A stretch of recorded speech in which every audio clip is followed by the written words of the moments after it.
أعوذ بالله من الشيطان الرجيم. بسم الله الرحمن الرحيم. بناوي خداي بخشندو مهربان. ألف لام ميم صاد. چەند پیتێک لە سەرەتایی هەندێک لە سوورەتەکانی قورئاندا هاتوون ژمارەیان 14 پیتە. نیوەی کۆی پیتەکانی زمانی عەرەبین بۆ سەلماندنی ئیعجاز و مەزنی و گرنگی قورئان کە لە توانای هیچ کەسدا نییە بەو پیتانە کتێبێکی ئاوا بێوێنەدا بنێت. بەڕادەیەک هەتا ئەگەر هەموو گرۆیا دەمیزاد و پەری کۆ ببنەوە بۆ ئەو مەبەستە بێگومان ناتوانن. هەروەها چەندەها نهێنی تریشی تێدایە. زاناکان لە هەندێکی دواون هەندێکیشیان وتویانە هەر خوددا خۆی زانایە بەنهێنی ئەو پیتانە. كتاب أنزل إليك فلا يكن في صدرك حرج منه لتنذر به وذكرى للمؤمنين.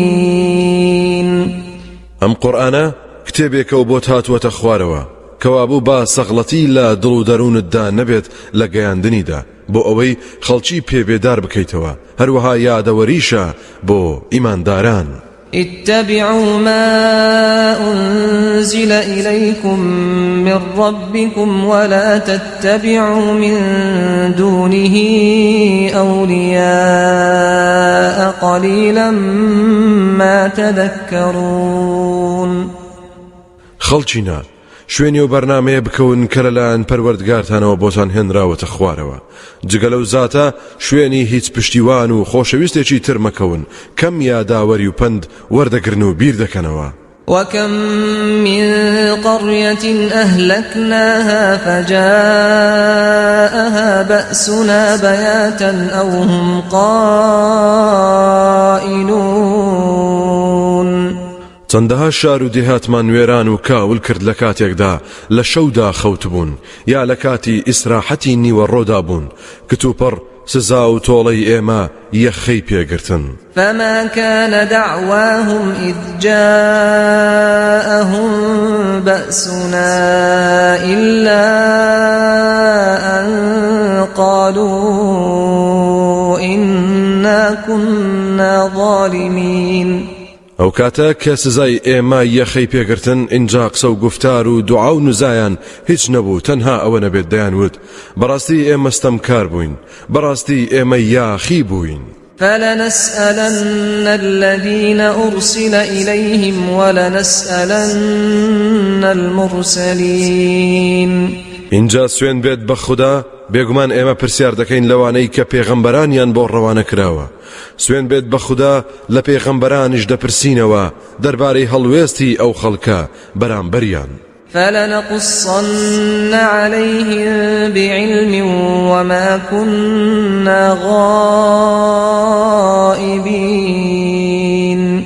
اینجا سوێن بێت بە خوددا بەڕاستی هەموو بەسەرهاتەکان لەسەر بنچینەی زانیاری و ئاگاداری تەواو دەخەینە ڕوو دەیڵێینەوە بۆیان ئێمە بێ ئاگا نەبووین لە هەڵس و کەوتیان. والوزن يومئذ الحق فمن ثقلت موازينه فأولئك هم المفلحون. ترازو پێوەری ڕاست و دروست لەو ڕۆژەدایە. اینجا ئەوەی تای تەرازووی خێر و چاکەکانی سنجین بێت ئەوە ئیتر ئەو جۆرە کەسانە سەرکەوت و سەرفرازن. ومن خفت موازينه فأولئك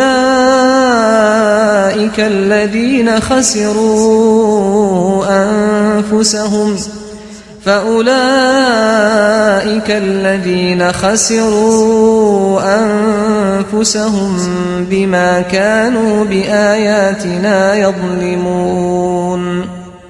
بەڵام ئەوەی تای تەرازووی خێر و چاکەکانی سووک بێت ئەو جۆرە کەسانە ئەوانن کە خۆیان دۆڕان و خۆیان لەدەستدا بەهۆی ئەوەی کە بڕوایان بە بەڵگە و ئاەتەکانی ئێمە نیە و ستەم دەکەن. ولقد مكناكم في الأرض وجعلنا لكم فيها معايش قليلا ما تشكرون. سوێن بێت بە خوددا بەڕاستی ئێمە ئێوەمان نیشتەجێ کرد لەم زەویەدا و دەسەڵاتمان پێبەخشین و جۆرەها هۆکاری ژیانمان تێیدا بۆ سازاندون لە خواردن و خواردنەوە و هۆکانی گواستنەوە و پۆشاک و ناوماڵ و ئاو هەوا و تا دوایی کەچی لە بەرامبەر ئەو هەموو ناز و نیعمەتە بێشمارە سوپاسی کەمی نیعمەتەکان دەکەن یان کەمتان سوپاس گوزارن. ولقد خلقناكم ثم صورناكم ثم قلنا للملائكة اسجدوا لآدم فسجدوا إلا إبليس لم يكن من الساجدين. سوێن بە خوددا بەڕاستی ئێمە باوە گەورەی ئێوەمان دروست کرد و نەخش و نیگاری ڕواڵەت و ڕوخساری ئێوەمان کێشا. پاشان وتمان بە فریشتەکان ئادەی سوژدە بەرن بۆ ئادەم سوژدەی ڕێز و بە فەرمانی خوددا.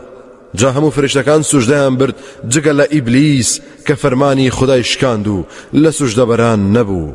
قال ما منعك ألا تسجد إذ أمرتك قال أنا خير منه خلقتني من نار وخلقته من طين. خدا فەرمووی باشە چی بەرگری کردیت ئەی ئیبلیس کە سوژدە نەبەیت کاتێک فەرمانم پێدایت؟ شەیتان وتی من لەو چاکترم چونکە تۆ منت لە ئاگر دروست کردووە و ئەوت لە قوڕ دروست کردووە. قال فاهبط منها فما يكون لك أن تتكبر فيها فاخرج إنك من الصاغرين. خدا فەرمووی دەیکەواتە دابەزە لە بەهەشت یا لە ئاسماندا یان لە پلە و پایەی بەندایەتی چونکە تۆ بۆت نییە لەوێدا فیز بکەیت و خۆت بە گەورە دابنێت. جا تا زووە دەرچۆ چونکە بەڕاستی تۆ لە ڕیسوا و بچووک و بێنرخەکانیت. قال أنظرني إلى يوم يبعثون.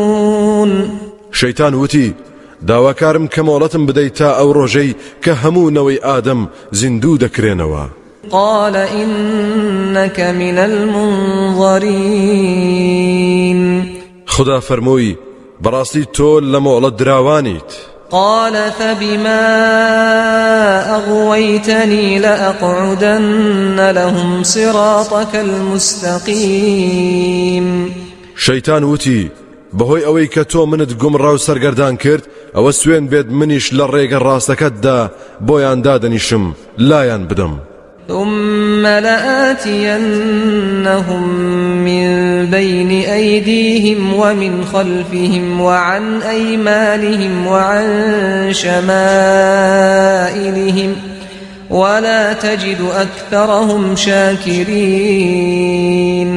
پاشان سوێن بە خوددا لە بەردەمیانەوە لە پشتیانەوە لە لای ڕاستیانەوە لە لای چەپیانەوە بۆیان دێم و دنیایان لەلا خۆشەویست دەکەم و گومانیان دەربارەی قیامەت لا دروست دەکەم و دەستت ناکەوێت زۆربەیان سوپاسگوزار بن. قال اخرج منها مذءوما مدحورا لمن تبعك منهم لأملأن جهنم منكم أجمعين. خدا فەرمووی لە بەهەشت دەرچۆرە دەرەوە بەسەر شۆڕی و ڕیسوایی و دەرکراوی. سوێن بە خوددا ئەو کەسەی شوێنت کەوت لەوان ئەوە بێگومان دۆزەخ پڕ دەکەم لە ئێوە هەموو. ويا آدم اسكن أنت وزوجك الجنة فكلا من حيث شئتما ولا تقربا هذه الشجرة فتكونا من الظالمين. تۆش ئەی ئادەم خۆت و هاوسەرەکەت لە بەهەشتدا نیشتەجێبن جا لە هەرکوێ ئارەزوتان لێبوو خواردەمەنی و میوەیە بخۆن بەڵام نزیشی ئەم درەختە مەکەون. درەختێکی تایبەتی بەردار بوو بۆ تاقیکردنەوەیان خدای گەورە بڕیاریدا کە هەر نزیکی نەکەون چ جای لەبەروبوومی بخۆن ئەو کاتە دەستنە ڕیزی ستەمکارانەوە. فوسوس لهما الشيطان ليبدي لهما ما وري عنهما من سوآتهما وقال ما نهاكما ربكما عن هذه الشجرة إلا أن تكونا ملكين أو تكونا من الخالدين. شيطان ئەو سنوورەی بۆ ئادەم و حەوا بە فرسەت زانی و اینجا کەوتە فڕێدانی وەسوەسە و خەتەرە و خەیاڵ بۆ ناو دڵ و دەرونیان تا ئەو عیب و ئارەیان دەربخات کە شاراوە بوو لێیان. دوایی خۆی ئاشکرا کرد و پێیوتن پەروەردگارتان ئەم درەختەی لێ قەدەغەن نەکردوون تەنها لەبەر ئەوەیە نەوەکو ببنە فریشتە یاخود بۆ ئەوەیە نەوەکو لە نەمران بن. وقاسمهما إني لكما لمن الناصحين. ئەوسا شەیتان زانی دەترسن و دوو دڵن سوێندی بۆ خواردن کە من بەڕاستی لە ئامۆژگارانم بۆ ئێوە و دڵسۆستانم. فدلاهما بغرور فلما ذاقا الشجرة بدت لهما سوآتهما وطفقا يخصفان عليهما من ورق الجنة وناداهما ربهما ألم أنهكما عن تلكما الشجرة وأقل لكما إن الشيطان لكما عدو مبين. ئیتر شەیتان بە فێڵ و پیلان فریویدان بەرەو لای درەختەکەی بردن. جاکاتێک تامی بەروبوومی درەختەکەیان چەشت هەرچی عیب و عاریان هەیە کەوتە دەرەوە. ناچار بەپەلا دەستیاندایە گەڵای درەختەکانی بەهەشت عیب و عاری خۆیان پێدا ئەپۆشی و پەروەردگاریان بانگی کردن و فەرمووی ئایا من قەدەغەی ئەو درەختەم لێ نەکردن و پێم نەوتن کە بەڕاستی شەیتان بۆ ئێوە دوژمنێکی ئاشکرایە؟ قالا ربنا ظلمنا أنفسنا وإن لم تغفر لنا وترحمنا لنكونن من الخاسرين. ئەوسا ئیتر هەردووچیان هەستیان بە هەڵەی خۆیان کرد و وتیان پەروەردگارە ئێمە ستەممان لە خۆمان کرد خۆ ئەگەر لێمان خۆش نەبیت و بەزەیت پێماندان نێتەوە ئەوە بەڕاستی ئێمە سوێن بە خودا لە خەسارەتمەند و زەرەرمەندانین. قال اهبطوا بعضكم لبعض عدو ولكم في الأرض مستقر ومتاع إلى حين. خدای گەورە فەرمووی ئیتر دابەزن هەندێکتان دوژمنی هەندێکتانن شەیتان و دار و دەستەکەی دوژمنی ئێوەن و نەوەی ئادەمیش بەهۆی پیلانی شەیتانەوە دوژمنایەتی یەکتر دەکەن. بۆتان هەیە لە زەویدا نیشتە جێبوون و هۆی ڕابواردن و ژیان تا ماوەیەک. قال فيها تحيون وفيها تموتون ومنها تخرجون. خدا فەرمووی پێیان هەر لە زەویدا دەژین و لەوێش دەمرن و تێکەڵ بە خاچی دەبن لە کاتی دیاری کراویشدا هەر لە ناخیەوە دەهێنرێنە دەرەوە بۆ لێپرسینەوە. يا بني آدم قد أنزلنا عليكم لباسا يواري سوآتكم وريشا ولباس التقوى ذلك خير ذلك من آيات الله لعلهم يذكرون. ئەینەوەی ئادەم ئێمە بەڕاستی پۆشاچی لەبارمان بۆ فراهەم هێناون عەورەت و ئەوەی پێتان ناخۆشە دەربکەوێت دای دەپۆشێت هەروەها جل و بەرجی جوانیش کە خۆتانی پێ بڕازێننەوە بەڵام بیرتان نەچێت کە پۆشاچی تەقوا و خوداناسی چاکتر و خێردارترە و بەفەڕترە. ئەو پۆشاکە مادی و معنەویانە لە نیشانە و بەڵگەکانی خودای گەورەن بۆ ئەوەی یاداوەری وەربگرن و یادی بەهەشت بکەن. يا بني آدم لا يفتننكم الشيطان كما أخرج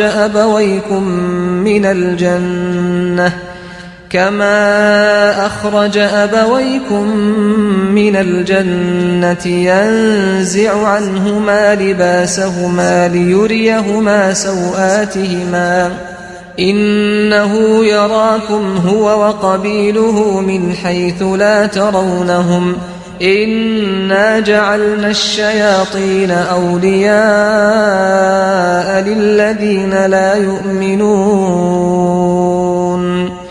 ئەینەوەی ئادەم شەیتان ئێوەش لە خشتە نەبات هەروەک باوک و دایکتانی لە خشتە بردو لە بەهەشدا بەدەرکردنیدان لە کاتێکدا دەستی کرد بە داماڵینی پۆشاکەکانیان تا عەورەتیان پیشانی یەکتر بدات.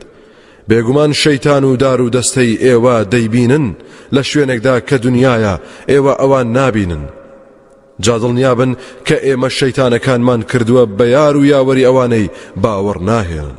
وإذا فعلوا فاحشة قالوا وجدنا عليها آباءنا والله أمرنا بها قل إن إن الله لا يأمر بالفحشاء أتقولون على الله ما لا تعلمون کاتێکیش بێباوەڕان تاوان و گوناهێک ئەنجام بدەن دەڵێن باو باپیرانیشمان دیوە ئەم کاریان کردووە و خدای گەورە خۆی فەرمانی پێداوین بیکەین پێیان بڵێ نەخێوانیە چونکە بەڕاستی خدا فەرمان بە گوناه و تاوان و کاری نابەجێ نادات چۆن جەسارەت دەکەن و شتێک هەڵدەبەستن بۆ خدا کە نازانن وتویەتی یان نا قل أمر ربي بالقسط وأقيموا وجوهكم عند كل مسجد وادعوه مخلصين له الدين كما بدأكم تعودون أي محمد بڵێ پەروەردگارم فەرمانی بەدات پەروەری داوە لە کاتی هەرپەرستن و نوێژێکدا لە هەموو مزگەوتێکدا ڕووی دڵ و ڕوخسارتان بەڕاستی لە پەروەردگارتان بکەن و بیپەرستن و لێی بپاڕێنەوە لە کاتێکدا دینداری بێگەرد و دڵسۆزانە هەر بۆ ئەو زاتەیە چونکە هەر چۆن دروستی کردوین لە سەرەتاوە لە ئایندەشدا هەر بۆ لای ئەو دەگەڕێینەوە فەریقا هەدا وفەریقا حەقە عەلەیهیم الضەلالە إنهم اتخذوا الشياطين أولياء من دون الله ويحسبون أنهم مهتدون جاو كاتا دبنا دو دستا دەستەیەک هیدایەت و ڕێنمووی وەرگرتووە دەستەیەکیش بڕیاری گومڕایی و سەر لێ شێواوی بەسەردا چەسپاوە چونکە بەڕاستی ئەوانە بێجگەل لە خوددا شەیتانەکانیشان کردە پشتیوان و خۆشەویستی خۆیان واش دەزانن کە ڕێگەی ڕاست و دروستیان گرتۆتە بەر يا بني آدم خذوا زينتكم عند كل مسجد وكلوا واشربوا ولا تسرفوا إنه لا يحب المسرفين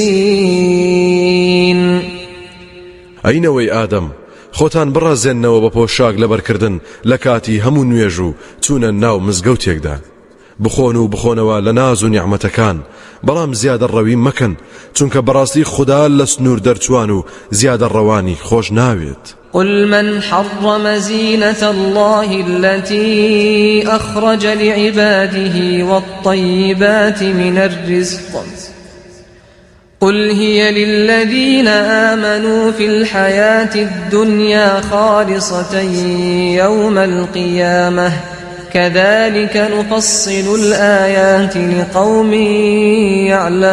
يعلمون أي پیغمبر پیان بڵێ ئەوە چێیە پۆشاک و زینەت و جوانیە خوداییەکانی لە بەندەکانی حرام کردووە کە لە بنە ڕەتدا خۆی بۆی بەدیهێناون هەروەها ئەوە چێیە ڕزق و ڕۆزیە چاک و پاکەکانی حرام کردووە بەو خەڵکە بڵێ هەموو ئەو شتانە بۆ ئیماندارانە لە ژیانی دنیادا و لە کاتێکدا پاڵفتن لە ڕۆژی قیامەتدا ئابەو شێوەیە ئاەت و فەرمانەکان ڕوون دەکەینەوە بۆ کەسانێک کە بزانن و هۆشیار بن قل إنما حرم ربي الفواحش ما ظهر منها وما بطن والإثم والبغي بغير الحق وأن تشركوا بالله ما لم ينزل به سلطانا وأن تقولوا على الله ما لا تعلمون پێیان بڵێ بەڕاستی پەروەردگارم هەرچی گوناح و خراپەیە حرامی کردووە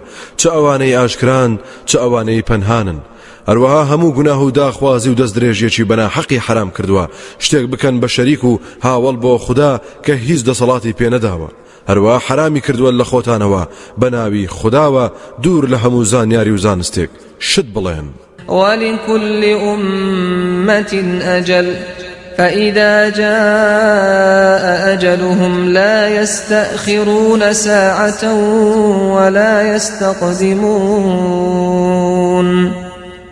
بۆ هەموو نەتەوەیەک تەمەنێکی سنووردار هەیە لە کاتی دیاری کراودا کۆتایی بە دەوری دەهێنرێت جا کاتێک کۆتایی تەمەنیان هات ئەوە نەتاوێک دوا دەکەون نەتاوێکیش پێش دەکەون يا بني آدم إما يأتينكم رسل منكم يقصون عليكم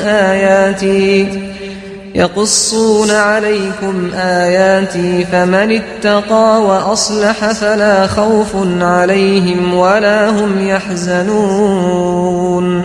ئاینەوەی ئادەم ئەگەر پێغەمبەرانتان لە خۆتان بۆ هات کە ئایەت و فەرمانەکانی منیان بەسەردا دەخوێننەوە جا ئەو کەسەی بەتەقوا و لە خوددا ترس بێت ئەوە ترسیان لەسەر نییە و دڵگران و غەمبار نابن. والذين كذبوا بآياتنا واستكبروا عنها أولئك أصحاب النار هم فيها خالدون. بەڵام ئەوانەشی بڕوایان بە ئایەت و فەرمانەکانی ئێمە نەبووە لود بەرز بوون بەرامبەریان ئەوانان نیشتەجێی ناو ئاگری دۆزەخن و بە هەمیشەیی تێیدان. فمن أظلم ممن افترى على الله كذبا أو كذب بآياته أولئك ينالهم نصيبهم من الكتاب حتى إذا جاءتهم رسلنا يتوفونهم قالوا أين ما كنتم تدعون من دون الله قالوا ضلوا عنا وشهدوا على أنفسهم أنهم كانوا كافرين. جاچێ لە وەستەم کارترە کە بەدەم خودداوە درۆ هەڵبەستێت یان بڕوای بە ئاەتەکانی نەهێناوە ئەوانە ئەوەی کە بۆیان بڕیار دراوە لە دنیادا دەستیان دەکەوێت هەتا ئەو کاتەی فریشتان نێردراوەکانمان بۆیان دێن گیانیان دەچێشن ئەوسا پێیان دەڵێن کوان ئەوانەی جگەل لە خوددا هانە و هاوارتان بۆ دەبردن و دەتان پەرستن بەسەر سامیەوە دەڵێن نازانین لێمان ون بوون ئەوسا بەناچاری شایەتی لە خۆیان دەدەن کە بەڕاستی ئەوان هەر بێ باوەڕ بوون. قال ادخلوا في أمم قد خلت من قبلكم من الجن والإنس في النار كلما دخلت أمة لعنت أختها حتى إذا اداركوا فيها جميعا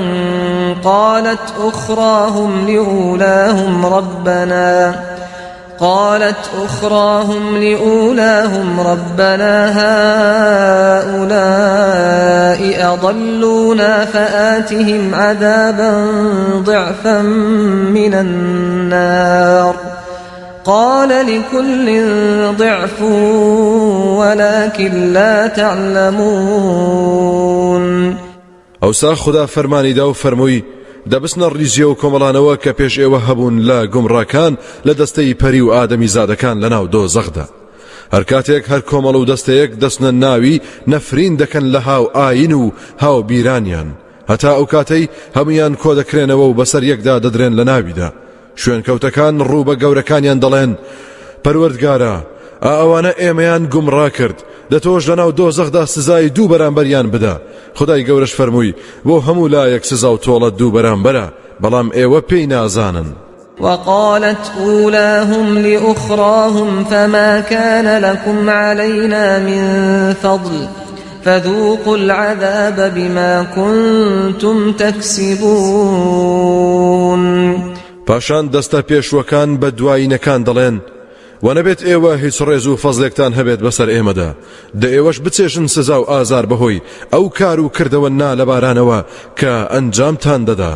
إن الذين كذبوا بآياتنا واستكبروا عنها لا تفتح لهم أبواب السماء ولا يدخلون الجنة حتى يلج الجمل في سم الخياط وكذلك نجزي المجرمين. بێگومان ئەوانەی بڕوایان بە ئایەت و فەرمانەکانی ئێمە نەهێناوە و خۆیان لە ئاستیدا بە گەورە داناوە ئەوانە دەواازەکانی ئاسمانیان بۆ ناکرێتەوە و ناچنە بەهەشتەوە هەتا وشتر دەچێت بەناو کونی دەرزیدا ئابە شێوەیە ئێمە پاداشتی تاوان باران دەدەینەوە و تۆڵەیان لێ دەسێنین.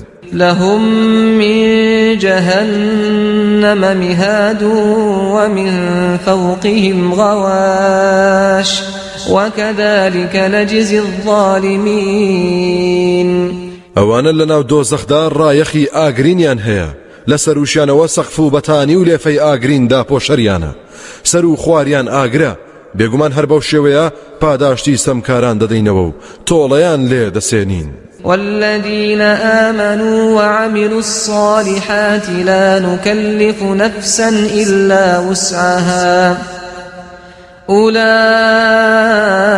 أصحاب الجنة هم فيها خالدون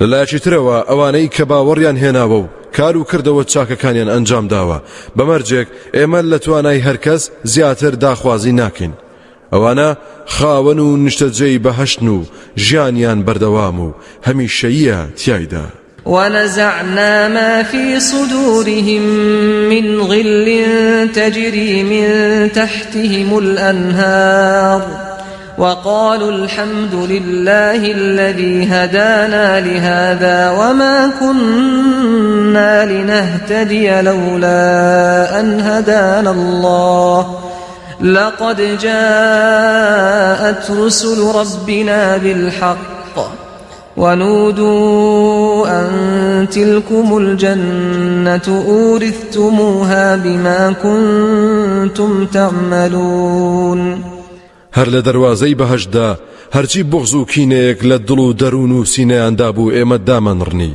تا بە سینەیەکی ساف و دڵ و دەروونێکی بێگەردەوە بسنە ناو بەهەشتەوە کە چەندەها ڕووبار بەژێر درەختەکانیدا و بەبەردەم کۆشەکانیدا ڕەوان و جاری دەبێت ئەوسا ئیتر هەمووان بە یەک دەنگ و یەک ئاواز دەڵێن سوپاس و ستایش بۆ ئەو خودایەی کە هیدایەت و ڕێنمویی کردین بۆ ئەم جێگە و ڕێگە خۆشە ئەگەر ئەو خودایە هیدایەت و ڕێنمویی نەکردینایە هەرگیز ڕێگای هیدایەتمان نەدەزانی و ئەم پاداشتەمان وەرنەدەگرت سوێن بە خوددا بەڕاستی پێغەمبەرانی پەروەردگارمان بە حەق و ڕاستیەوە هاتن ئەوسا بانجیان لێکرا ئەوە ئەو بەهەشتەیە کە پێتان دراوە بەهۆی ئەو کار و کردەوانە کە ئەنجامتان دەدا ونادى أصحاب الجنة أصحاب النار أن قد وجدنا ما وعدنا ربنا حقا فهل وجدتم ما وعد ربكم حقا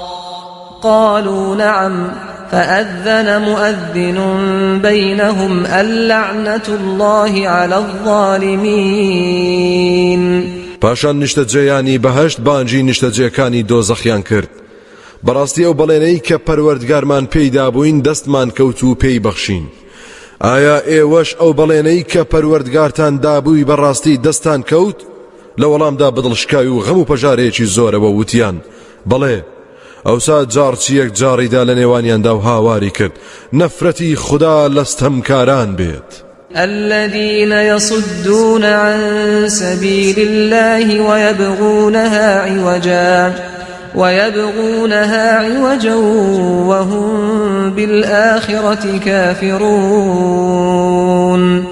ئەوانەی کە بە نەرمە بڕی بەرهەڵستی ڕێبازی خوددا دەکەن و کۆسپ و تەگەرە دەخەنە ڕێگەی و ڕێبازی خوددایان بە خوار و خێچی دەوێت لە کاتێکدا هەمیشە ئەوان بێ بڕوان بە زیندوو بوونەوە و لێپرسینەوە وبينهما حجاب وعلى الأعراف رجال يعرفون كلا بسيماهم ونادوا أصحاب الجنة أن سلام عليكم لم يدخلوها وهم يطمعون لنێوان بەهەشتی و دۆزەخیەکاندا دیوار و پەردەیەک هەیە بەسەر شوێنە بەرزەکانیشەوە کەسانێکی مرد هەن هەردوولا بە چاچی دەناسن بەهۆی ناو نیشانەکانیانەوە کاتێک ڕوودەکەنە بەهەشت بانگ دەکەن لە نیشتەجێکانی و دەڵێن سڵاوتان لێبێت خۆشی لە خۆتان ئەوانە هێشتا نەچونەتە ناوی بەڵام بە هیوان و ئومێدیان هەیە وإذا صرفت أبصارهم تلقاء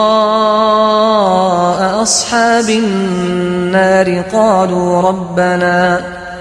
قالوا ربنا لا تجعلنا مع القوم الظالمين کاتێکیش ڕویان بەرەو ڕووی دۆزەخیان وەردەچەرخێنرێت دەڵێن پەروەردگارە مەمان جێڕە لەگەڵ دەستەی ستەمکاراندا. ونادى أصحاب الأعراف رجالا يعرفونهم بسيماهم قالوا ما أغنى عنكم جمعكم وما كنتم تستكبرون. ئەوانەی کە لەسەر شوێنە بەرزەکانن بانجی کەسانێک دەکەن لە دۆزەخیان کە بەڕواڵەت و سیمایاندا دەیان ناسن و پێیان دەڵێن خۆ ئێستا لاتان ڕوونە کە دار و دەستە و هێز و توانە و ماڵ و سامانتان فریاتان نەکەوت هەروەها فیز و لوت بەرزی و خۆفشکردنەوەتان بەهاناتانەوە نەهات. أهؤلاء الذين أقسمتم لا ينالهم الله برحمة ادخلوا الجنة لا خوف عليكم ولا أنتم تحزنون. ئایا ئەوانە ئەو کەسانن کە کاتی خۆی سوێنتان دەخوارد ڕەحمەتی خوددا نایەنگرێتەوە؟ ئەوەتە خوددا پێیان دەفەرموێت دەبچنە بەهەشتەوە نەترس و بیمتان لەسەرە نەغەم و پەژارەش دەخۆن. ونادى أصحاب النار أصحاب الجنة أن أفيضوا علينا من الماء أو مما رزقكم الله قالوا إن الله حرمهما على الكافرين. دۆزەخیەکان بەدەم ئاه و ناڵە و خەم و پەژارەوە هاواریان لە بەهەشتیان کرد و لێیان پارانەوە وتیان نەختێک ئاومان بەسەردا بڕێژن یان بەشمان بدەن لەو ڕزق و ڕۆزیانەی کە خوددا پێی بەخشیون. بەهەشتیەکان لە وەڵامیاندا وتیان بەڕاستی خوددا خواردن و خواردنەوەی بەهەشتی لەسەر بێ باوەڕان حرام کردووە. الذين اتخذوا دينهم لهوا ولعبا وغرتهم الحياة الدنيا فاليوم ننساهم كما نسوا لقاء يومهم هذا وما كانوا بآياتنا يجحدون. ئەوانەی کە کاتی خۆی ئاینەکەیان بەگەمە و گاڵتە گرتبوو ژیانی دنیا غەڕا و سەرگەردانی کردبوون و خەڵەتاندنی. جا ئێمە ئەمڕۆ ئەوانە فرامۆش دەکەین هەروەکو ئەوان ئەم ڕۆژەیان فرامۆش کرد و لە بیری خۆیان بردبووە. هەروەها بەهۆی ئەوەشەوە کە دژی ئاەتەکانی ئێمە دەوەستان و ئینکاری و بربەرەکانیان دەکرد. ولقد جئناهم بكتاب فصلناه على علم هدى ورحمة لقوم يؤمنون. سوێن بێت بە خوددا بەڕاستی ئێمە کتێبێکمان بۆ هێنان هەموو شتێکمان لەسەر بنچینەی زانستی و زانیاری تێدا ڕوون کردوتەوە هدایەت و ڕەحمەت و ڕێنموویشە بۆ ئەو کەسانەی کە باوەڕی پێدەهێنن. هل ينظرون إلا تأويله يوم يأتي تأويله يقول الذين نسوه من قبل قد جاءت رسل ربنا بالحق فهل لنا من شفعاء فيشفعوا لنا أو نرد فنعمل غير الذي كنا نعمل قد خسروا أنفسهم وضل عنهم ما كانوا يفترون. ئایا بێباوەڕان چاوەڕێی چی دەکەن جگە لە پێشهاتن و ڕوودانی هەڕەشە قورئانیەکان نەبێت؟ جا ئەو ڕۆژەی کە بەڵێن و هەڕەشەکان دێتە دی ئەوانەی پێشتر فرامۆشیان کردبوو دەڵێن بەڕاستی پێغەمبەرانی پەروەردگارمان حەقیقەت و ڕاستەقینەیان هێنابوو کەچی ئێمە بڕوامان پێ نەکردن و بە کەساتیەوە دەڵێن ئایا ئەوە کەسێک نییە تکامان بۆ بکات بەڵکو خوددا بمان بەخشێت یاخود بگەڕێنەوە بۆ دنیا و کار و کردەوەی چاک بکەین نەک ئەوەی کە ئەو سادەمان کرد. بەڕاستی ئەوانە خۆیان دۆڕاند و هەرچیان هەڵبەست بوو باوەڕیان پێی هەبوو لێیان ون بوو. إن ربكم الله الذي خلق السماوات والأرض في 6 أيام ثم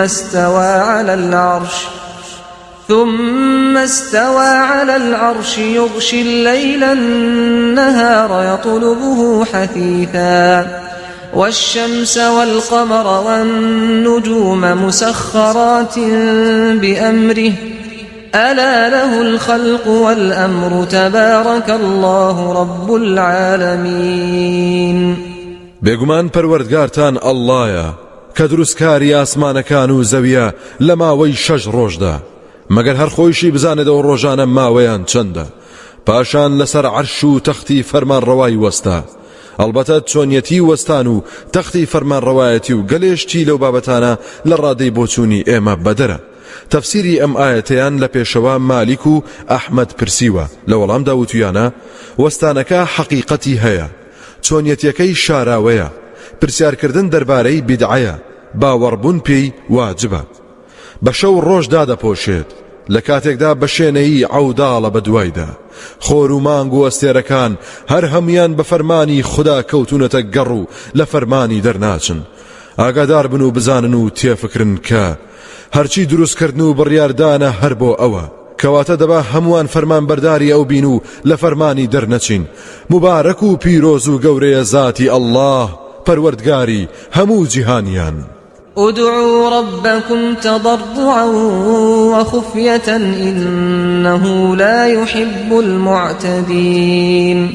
هانا و هاوار بکەن لە پەروەردگارتان بە پاڕانەوەی بەکوڵ بەنهێنی لە کات و شوێنی لەباردا چونکە بەڕاستی ئەو زاتە دەست درێژکارانی خۆش ناوێت مەبەست ئەوانن کە هانا و هاوار بۆ غەیری خوددا دەبن. ولا تفسدوا في الأرض بعد إصلاحها وادعوه خوفا وطمعا إن رحمة الله قريب من المحسنين. خەڵچینە فەساد و گوناه و تاوان ئەنجام مەدەن لە زەویدا دوای ئەوەی چاکەکاری ڕەنجی گرتووە و خەڵکی خەریکن خۆی پێوە دەگرن. بەردەوام هانا و هاوار بۆ خوددا بەرن لە ترسی سزای دۆزەخ و بە ئومێدی بەدەستهێنانی بەهەشت. بەڕاستی ڕەحمەتی خوددا نزیکە لە چاکەکاران و چاکە خوازانەوە. وهو الذي يرسل الرياح بشرا بين يدي رحمته حتى إذا أقلت سحابا ثقالا سقناه لبلد ميت فأنزلنا به الماء فأخرجنا به من كل الثمرات كذلك نخرج الموتى لعلكم تذكرون. هەر ئەو خوددایەیە کە بای شەماڵ هەڵگری هەڵمی ئاو دەنێرێت لە کاتێکدا مژدەیە بۆ خەڵک لە نێوان دوو دەستی ڕەحمەتی پەروەردگاردا هەتا وای لێ دێت کە ئەو بایە هەوری سەنگین هەڵدەگرێت ئەوسا دەینێرین بۆ ناوچە وڵاتێکی مردوو جا بەهۆی ئەو ئاوەوە هەرچی بەروبوومە دەری دەهێنین جا هەر بەو شێوەیە مردوانیش لە ناخی زەوی دەردەهێنین و زیندوو دەکەینەوە بۆ ئەوەی یاداوەری وەربگرن. والبلد الطيب يخرج نباته بإذن ربه والذي خبث لا يخرج إلا نكدا كذلك نصرف الآيات لقوم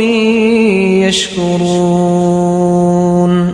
وڵاتی بەپیت و چاک و ئاوەدان دار و درەخت و ڕۆکی تێدا دەڕوێت بە فەرمانی پەروەردگار ئەوەشی کە زۆنگ و پیس و بێ کەڵک بێت شتی بێسوود و بێفەڕ نەبێت هیچی لێ پەیدا نابێت. ئابە شێوەیە بەڵگە و نیشانەی جۆرا و جۆر دەهێنینەوە بۆ کەسانێک کە دڵسۆزن و سوپاسی خوددا دەکەن. لقد أرسلنا نوحا إلى قومه فقال يا قوم اعبدوا الله ما لكم من إله غيره إني أخاف عليكم عذاب يوم عظيم. سوێن بە خوددا بەڕاستی ئێمە نوحمان ڕەوانە کرد بۆ سەر قەومەکەی جا ئەویش پێی وتن ئەی گەل و هۆزم ئێوە هەر خوددا بپەرستن چونکە جگە لەو زاتە خودایەکی ترتان نییە. بەڕاستی من دەترسم لە ڕۆژێکی گەورەدا تووشی بەڵا و سزایەکی زۆر سەخت ببن. قال الملأ من قومه إنا لنراك في ضلال مبين. دەستەی دەسەڵاتداری قەومەکەی وتیان بەڕاستی ئێمە تۆ لە نێو گومڕایەکی ئاشکرادا دەبینین. قال يا قوم ليس بي ضلالة ولكني رسول من رب العالمين. نوح وتی ئەی قەوم و هۆزم من هیچ گومڕایەکم نییە بەڵکو من پێغەمبەرێکم و لەلایەن پەروەردگاری جیهانیانەوە ڕەوانە کراوم. أبلغكم رسالات ربي وأنصح لكم وأعلم من الله ما لا تعلمون. پەیامەکانی پەروەردگارمتان پێ ڕادەگەێنم من دڵسۆزیتان لەگەڵ دەکەم ئەوەی من دەیزانم دەربارەی گەورەی و باڵادەستی خوددا ئێوە نایزانن.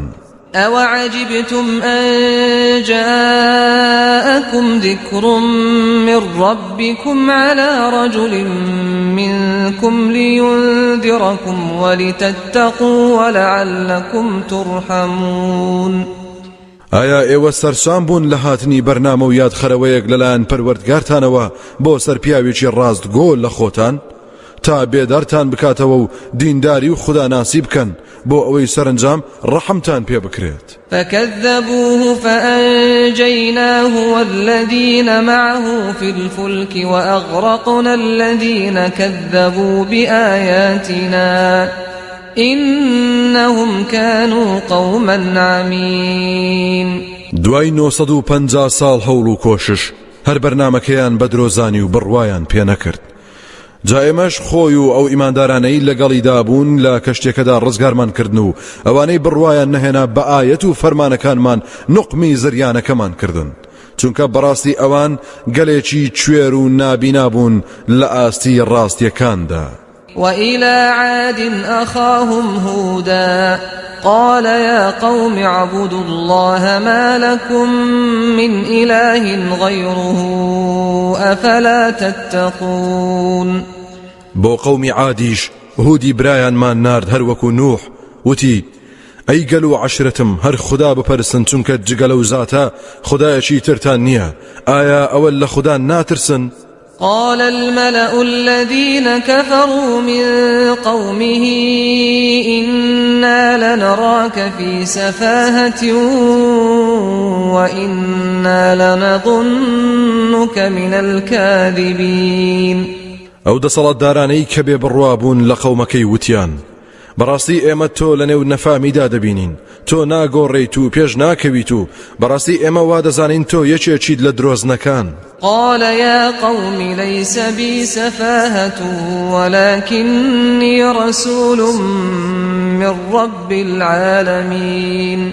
هود فەرمووی ئەی قەوم و عەشرەتم من هیچ جێلی و نەفامیەکم پێوە نییە بەڵکو من پێغەمبەرێکم لەلایەن پەروەردگاری هەموو جیهانیانەوە. أبلغكم رسالات ربي وأنا لكم ناصح أمين. پەیامەکانی پەروەردگاری خۆمتان پێ ڕادەگەێنم و من بۆ ئێوە دڵسۆز و ئەمینم. أوعجبتم أن جاءكم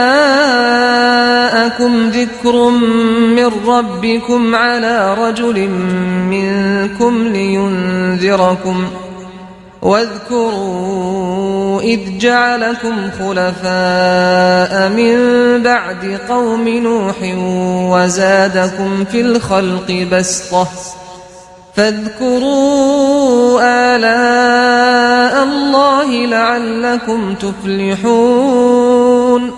ئایا ئێوە سەرسام بوون لە هاتنی بەرنامە و یادخەرەوەیەک لەلایەن پەروەردگارتانەوە بۆ سەرپیاوێکی ڕاستگۆ لە خۆتان تا بێدارتان بکاتەوە جایادیە و کاتە بکەنەوە کە خوددا ئێوەی کردە جێنشین لە دوای قەومی نوح لە ڕووی جەستەوە زیاد لەوان گەورەتر و تێر و تەواو بەدیهێنان کەواتە یادی ناز و نیعمەتەکانی خوددا بکەن بۆ ئەوەی سەرفراز بن. قالوا أجئتنا لنعبد الله وحده ونذر ما كان يعبد آباؤنا فأتنا بما تعدنا إن كنت من الصادقين. کەچی قەومی نالەبار لە وەڵامی داوتیان ئایا تۆ هاتوویتە لامان بۆ ئەوەی تەنها خوددا بپەرستین و واز لەو پەرستراوانە بهێنین کە ساڵەهایە باو باپیرانمان دایان پەرستن؟ بەگاڵتە و بێباوەڕیەوە وتیان کەوا بوو ئەگەر تۆ لە ڕازگۆیانیت ئەو بەڵێنانەی کە پێمان دەدەیت بۆمان پێش بهێنە. قال قد وقع عليكم من ربكم رجس وغضب أتجادلونني في أسماء سميتموها أنتم وآباؤكم ما نزل الله بها من سلطان فانتظروا إني معكم من المنتظرين. هود فرمووی ئیتر ئەوە بەڵاو ناخۆشی و خەشمی خوددا کەوتە سەرتان. ئایا ئەوە ڕاستە ئێوە مجادلە و دەمەدەمێم لەگەڵ دەکەن لەسەر کۆمەڵێک بت و پەیکەر کە خۆتان و باو باپیرانتان ناوتان ناون؟ بێگومان هیچ پەیوەندیەکان بە خودداوە نییە، هیچ بەڵگەیەک لەلایەن خودداوە دانەبزیوە کە ئەوانە بچووکترین کاریان بەدەست بێت. ئێوە چاوەڕێ بن، منیش لەگەڵتاندا لە چاوەڕوانانم. فأنجيناه والذين معه برحمة منا وقطعنا دابر الذين كذبوا بآياتنا وما كانوا مؤمنين. اینجا دوای دابەزینی خەشمی خودایی هود و ئەو ئیماندارانەی لەگەڵی بوون بە ڕەحمەتێکی تایبەتی خۆمان ڕزگارمان کردن. ئەوانەشی کە ئایەت و هەڕەشەکانی ئێمەیان بە درۆ دەزانی دوا بڕاومان کردن و ئەوانەشی باوەڕدار نەبوون بە موژدەکانمان.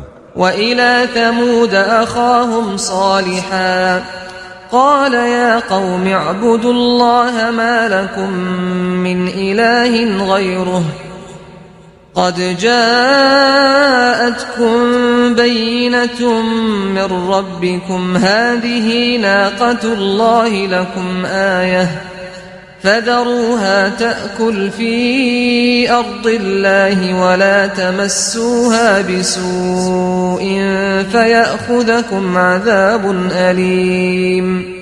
بوسر قومي ثموديش صالحي برايان مان نارد ئەویش پێی وتن ئەی گەلەکەم خدا بپەرستن چونکە جگە لەو خدایەکی ترتان نییە، ئەوە تا بەڕاستی معجزەی ئاشکراتان لەلایەن پەروەرگارتانەوە بۆ هاتووە.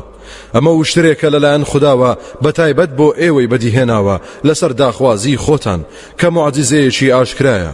وازی لێ بهێنن با بلەوەڕێت لە زەوی خوددادا و دەست درێژی مەکەنە سەر و ئازاری مەدەن، چونکە هەر ئازارتاندا سزا و بەڵایەکی بە ئێش و ئازار داوێن گیرتان دەبێت.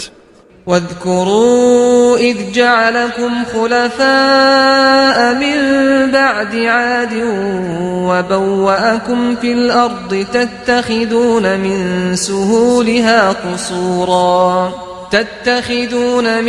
سهولها قصورا وتنحتون الجبال بيوتا فاذكروا آلاء الله ولا تعثوا في الأرض مفسدين. یادی ئەو کاتەش بکەنەوە کە خوددا ئێوەی کردە جێنشین لە دوای قەومی عاد، ژیانی لەسەر زەوی بۆ ئاسان کردن، لە دەشتەکاندا کۆشک و تەلار دروست دەکەن، لە شاخ و چێوەکانیشدا ژوور دادەتاشن، کەواتە یادی ناز و نیعمەتەکانی خوددا بکەن و تۆوی خراپە و فەساد و گوناه لەسەر زەویدا مەچێنن.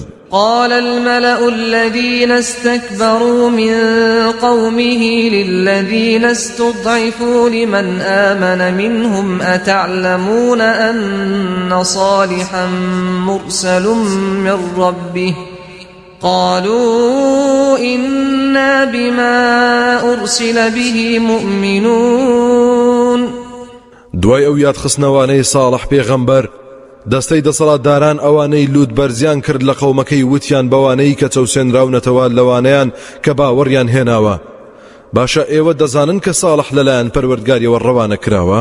ئیمانداران وتیان بەدڵنیاییەوە ئێمە باوەڕدارین بەو پەیامەی کە بەودا ڕەوانە کراوە. قال الذين استكبروا إنا بالذي آمنتم به كافرون. بەڵام ئەوانەی کە خۆیان بەزل و گەورە دەزانی وتیان بەڕاستی ئێمە بێ بڕواین بەوەی ئێوە بڕواتان پێهێناوە. فعقروا الناقة وعتوا عن أمر ربهم وقالوا يا صالح ائتنا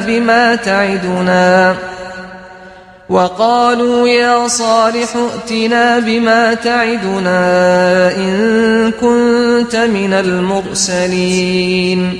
یەکسەر چون وشترەکەیان سەر بڕی و لە فەرمانی پەروەردگاریان یاخی بوون و وتیان ئەی ساڵح ئەگەر تۆ لە پێغەمبەرانیت ئادەی ئەو هەڕەشانەی کە لێمان دەکەیت بۆمان پێش بهێنا. فأخذتهم الرجفة فأصبحوا في دارهم جاثمين. اینجا یەکسەر دوای سەربڕینی وشترەکە بوومە لەرزەیەک و دەنگێکی سامناک گرتنی و پێچانیەوە و دوا بە دوای ئەوە هەموو لە ماڵەکانیاندا بە چۆکدا هاتن و هێزی ئەژنۆیان شکاو تیا چوون.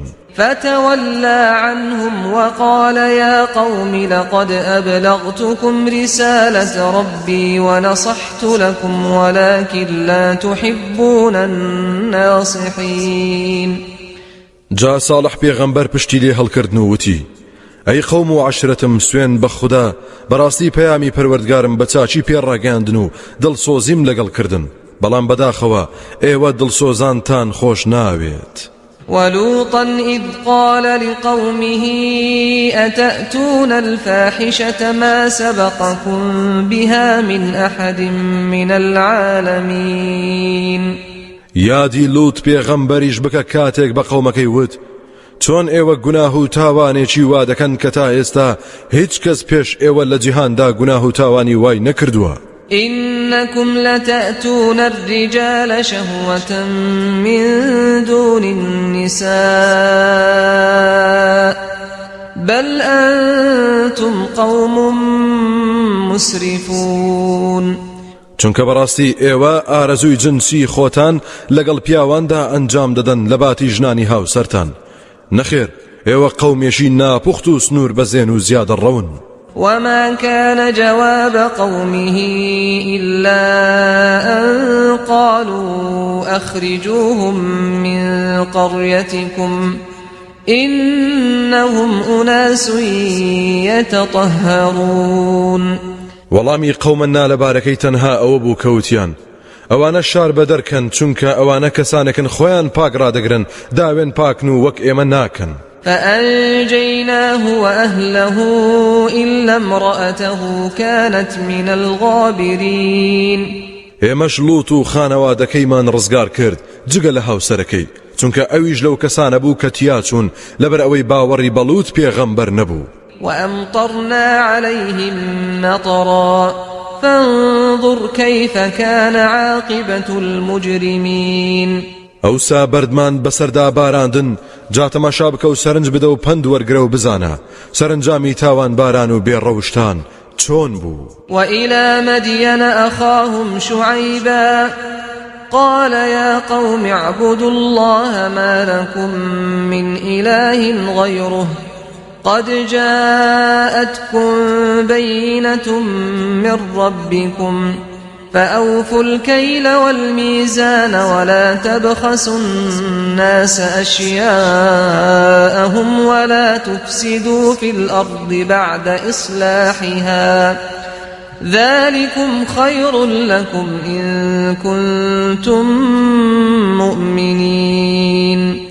کەوابوو لە کێشانە و پێوانەدا فێڵ و تەڵەکە مەکەن و مافی خۆی بدەنێ شتی خەڵکی سوگ مەکەن و بێ نرخ تەماشای مەکەن تۆوی فەساد و تاوانباری و گوناه لە زەویدا مەچێنن دوای چاکساز بوونی ئەوانە چاکترە بۆتان ئەگەر ئێوە باوەڕدارن. ولا تقعدوا بكل صراط توعدون وتصدون عن سبيل الله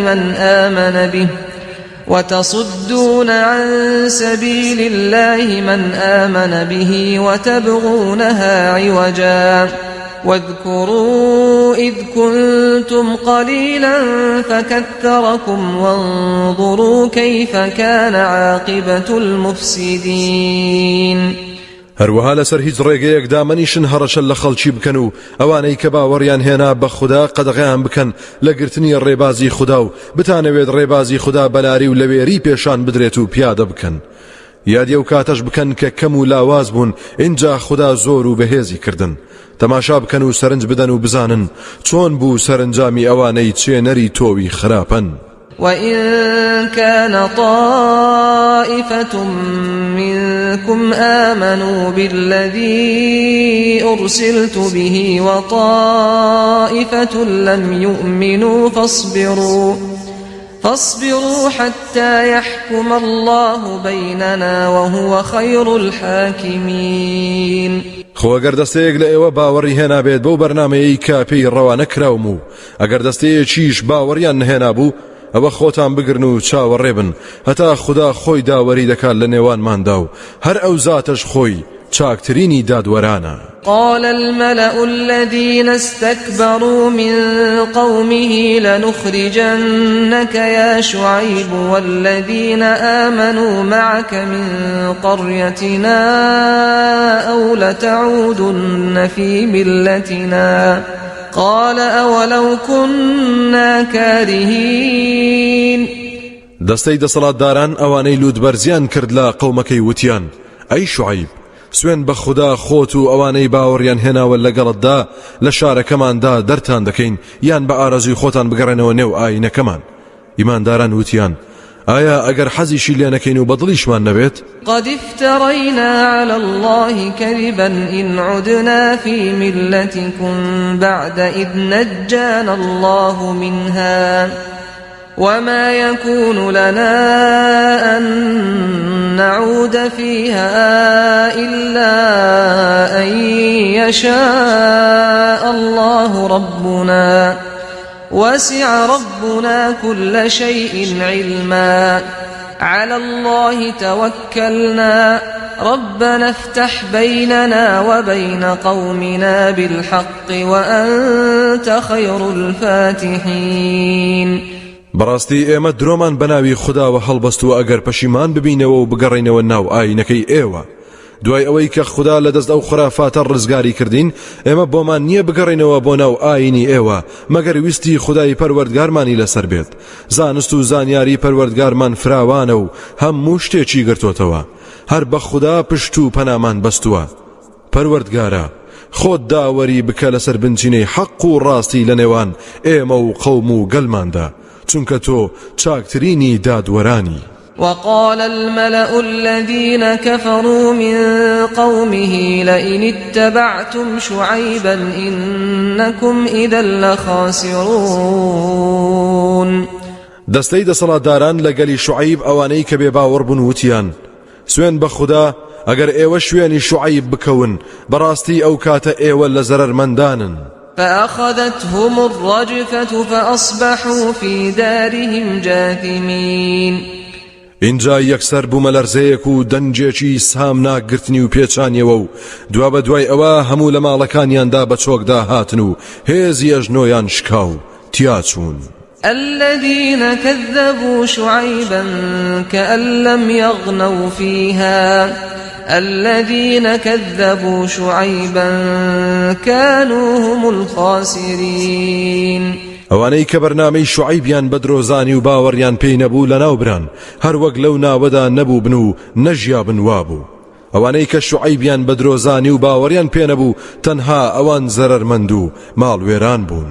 فتولى عنهم وقال يا قوم لقد أبلغتكم رسالات ربي ونصحت لكم فكيف آسى على قوم كافرين. جا شوعیب پێغەمبەر پشتی لێ هەڵکردن و وتی ئەی قەوم و عەشیرەتم سوێن بە خوددا بەڕاستی پەیامەکانی پەروەردگارم بە چاچی پێڕاگەیاندن و دڵسۆزیم لەگەڵ کردن ئیتر من چۆن خەم بخۆم بۆ قەومێک کە بێ باوەڕن.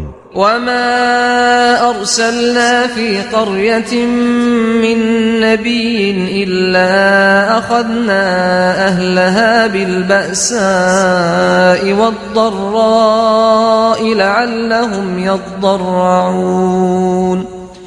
لهيج شار وڵاتێکدا هیچ پێغەمبەرێکمان نەناردووە کە خەڵکەکەی بە درۆیان زانی بێت و بەگوێیان نەکرد بێت مەگەر خەڵکی ئەو شوێنەمان بەتەنگانە و نەخۆشی جیرۆ دەکردووە بۆ ئەوەی دابسڵەچێن و تێفکردن و دەست بکەن بە نزا و پاڕانەوە و لاڵانەوە. ثم بدلنا مكان السيئة الحسنة حتى عفوا وقالوا قد مس آباءنا الضراء والسراء فأخذناهم بغتة وهم لا يشعرون. پاشان شوێنی تەنگانە و ناخۆشیەکەمان گۆڕی بە شوێنی خۆشی و کامرانی هەتا بەتەواوی لە هەموو ڕیەکەوە زیادیان کرد و کەوت ناخۆشیەوە و وایان لێهات کە خۆشی و ناخۆشی بە تاقیکردنەوە داننێن. جاوتیان بەڕاستی ناخۆشی و خۆشی تووشی باو باپیرانیشمان بووە ئەمە شتێکی ئاساییە ئێمەش کت و پڕگرتمانن لە کاتێکدا ئەوان هەستیان بە خۆیان نەکرد لە ناومان بردن و تەخت و تاراجیانمان تێکدا ولو أن أهل القرى آمنوا واتقوا لفتحنا عليهم بركات من السماء والأرض ولكن كذبوا فأخذناهم بما كانوا يكسبون خۆ ئەگەر خەڵکی شارەکان بەڕاستی باوەڕیان بهێنایە و خۆیان بپاراستایە ئەوە بێگومان ئێمە دەرگای فەڕ و بەرەکەتی ئاسمان و زەویمان لەسەر دەکردنەوە بەڵام ئەوان کە پەیام و پێغەمبەرانی ئێمەیان بەدرۆزانی جا ئێمەش بەهۆی و کار و کردەوانەی کە دەیان کرد گرتمانن و لەناومان بردن أفأمن أهل القرى أن يأتيهم بأسنا بياتا وهم نائمون جا ئایا خەڵکی شارەکان لەوە دڵنیان و ناترسن کە تۆڵەی ئێمە بێت بۆیان لە شەودا لە کاتێکدا کە ئەوان نووسون أوأمن أهل القرى أن يأتيهم بأسنا ضحى وهم يلعبون ئایا خەڵکی شارەکان دڵنیاشن و ناترسن لەوەی کە تۆڵەی ئێمە بێت بۆیان لە چێشتەنگاودا لە کاتێکدا ئەوان سەرگەرمی یاری و گەمەن أفأمنوا مكر الله فلا يأمن مكر الله إلا القوم الخاسرون جا ئایا دڵنیا و بێباک بوون لە نەخشە و پلانی خوددا لەسەر ئاستی تاک و کۆمەڵ یان لەسەر ئاستی حکومەت و گەلان جا کەس بێباک نابێت لە نەخشە و پلانی خوددا جگە لە قەومی خەسارەتمەندان نەبێت أولم يهد للذين يرثون الأرض من بعد أهلها أن لو نشاء أصبناهم بذنوبهم ونطبع على قلوبهم فهم لا يسمعون ئایا دەریش نەکەوت بۆ ئەوانەی دێن بە دوای دەستە و چینەکانی پێش خۆیان پاش لە ناوچوونی ئەوانەی کە تیایدا نیشتە جێبوون ئەگەر بمان ویستایە ئەوە بەهۆی گوناهەکانیانەوە تووشمان دەکردن وەک چۆن خەڵکانی پێش خۆیانمان لە ناو برد و مۆرمان دەنا بەسەر دڵەکانیاندا جا ئەوان نابیستن تلك القرى نقص عليك من أنبائها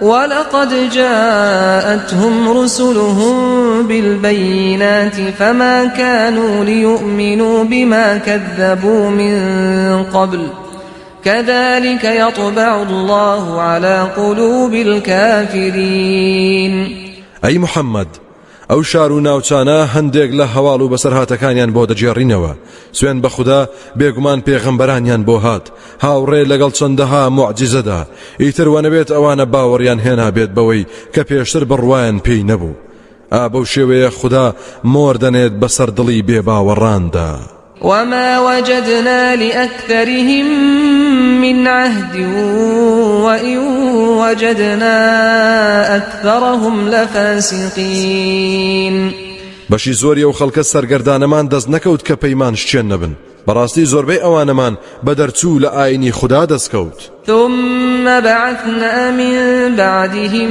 موسى بآياتنا إلى فرعون وملئه فظلموا بها فانظر كيف كان عاقبة المفسدين پاشان لە دوای ئەو پێغەمبەرانەی کە باسکران موسامان هاوڕێ لەگەڵ موعجیزەی جۆرە و جۆردا بۆ سەر فیرعون و دار و دەستەکەی ڕەوانە کرد کەچی ستەمیان لە خۆیان کرد و پێی بێ باوەڕ بوون جا تەماشا بکە و ببینە بزانە چۆن بوو سەرنجامی ئەوانەی کە چێنەری تۆوی خراپەن وقال موسى يا فرعون إني رسول من رب العالمين موسى وتي أي فرعون چاک بزانە و دڵنیابە کە من ڕەوانە کرا و پێغەمبەرم لەلایەن پەروەردگاری جیهانیانەوە حقيق على ألا أقول على الله إلا الحق قد جئتكم ببينة من ربكم فأرسل معي بني إسرائيل هەمیشە سوورم لەسەرەوەی هیچ شتێک نەڵێم بەناوی خودداوە جگەلەوەی حەق و ڕاست نەبێت بەڕاستی بە بەڵگەیەکی ڕوونەوە لەلایەن پەروەردگارەوە هاتووم بۆلاتان کەواتە ئەی فرعون داواکارم نەوەی ئیسرائیل ئازاد بکەیت با لەگەڵ مندا بن و دەست مهێنە ڕێگەیان. قال إن كنت جئت بآية فأت بها إن كنت من الصادقين. فرعون بڕوای نەکرد و وتی ئەگەر بەڵگەیەکت هێناوە دەبی خەڕوو ئەگەر تۆ لە ڕاستگۆیانیت. فألقى عصاه فإذا هي ثعبان مبين. اینجا موسا دار عساکەی فڕێدا و دەست بەجێ بوو بە مارێکی گەورە و ئاشکرا. ونزع يده فإذا هي بيضاء للناظرين. دەستیشی خستە بن باڵی و دەری هێنایەوە خێرا بوو بە کافوری سپی و بریقەی دەدایەوە بۆ تەماشاکەران. قال الملأ من قوم فرعون إن هذا لساحر عليم. هەندێک لە دەسەڵاتدارانی دار و دەستەی فرعون وتیان بەڕاستی ئەمە جادوگەرێکی زۆر زانایە. يريد أن يخرجكم من أرضكم فماذا تأمرون. بەم شتانە دەیەوێت لە وڵات و نیشتیمانتان دەرتان پەڕێنێت جا چ فەرمانێک دەدەن؟ قالوا أرجه وأخاه وأرسل في المدائن حاشرين يأتوك بكل ساحر عليم. وتیان جارێ وازی لێ بهێنا لەگەڵ براکەیدا و چەند پیاوێک بنێرە لە شارەکاندا تا هەموو جادوگەران کۆ بکەنەوە هەوڵ بدەن هەموو جادوگەرێکی زانا و شارەزاد بۆ پەیدا بکەن. وجاء السحرة فرعون قالوا إن لنا لأجرا إن كنا نحن الغالبين. دوای چەند ڕۆژێک جادوگەران هاتن بۆ لای فرعون و وتیان پاداشتێک شاباشێکمان دەست دەکەوێت ئەگەر ئێمە لەم ململانەیەدا بردمانەوە. قال نعم وإنكم لمن المقربين. فرعون وتی بەڵێ ئەی چۆن ئێوە لە نزیکان و بەڕێزان دەبن. قالوا يا موسى إما أن تلقي وإما أن نكون نحن الملقين. ئەوسا جادوگەران وتیان ئەی موسا یان ئەوەیە تۆ دەست بەکار دەبیت و دای دەبەزێنیت یان ئێمە دەست بەکار دەبین هەمیشە دای دەبەزێنین. قال ألقوا فلما ألقوا سحروا أعين الناس واسترهبوهم وجاءوا بسحر عظيم. موسا وتی دە ئێوە دەست بەکار بن و دای بەزێنن. جاکاتێک دایان بەزاند جادویان لە چاوی خەڵکی کرد و ویستیان بیان ترسێن و جادویەکی زۆر گەورەیان پێشهێنا و بەرپا کرد. وأوحينا إلى موسى أن ألق عصاك فإذا هي تلقف ما يأفكون. ئێمەش نیگامان نارد بۆ موسا کە دار عەساکەت فڕێ بدە جا دەست بەجێ هەر کە فڕێدا ئەو فڕوفێڵەی کە دەیان کرد هەمووی هەڵلوشی. فوقع الحق وبطل ما كانوا يعملون. ئەوسا ئیتر حەق چەسپا و دەرکەوت و پوچەڵیش بووەوە ئەوەی ئەوان دەیان کرد. فغلبوا هنالك وانقلبوا صاغرين. ئیتر لەو گۆڕەپانەدا فرعون و دار و دەستەکەی شکستیان پێهێنرا و بەسەر شۆڕی و شەرمەزاری گەڕانەوە. وألقي السحرة ساجدين. کاتێک دڵنیابوون ئەوە معجزەیە و لە دەسەڵاتی ئینساندانیە جادوگەران خران بەڕوودا سوژدەبەر بوون بۆ خوددا.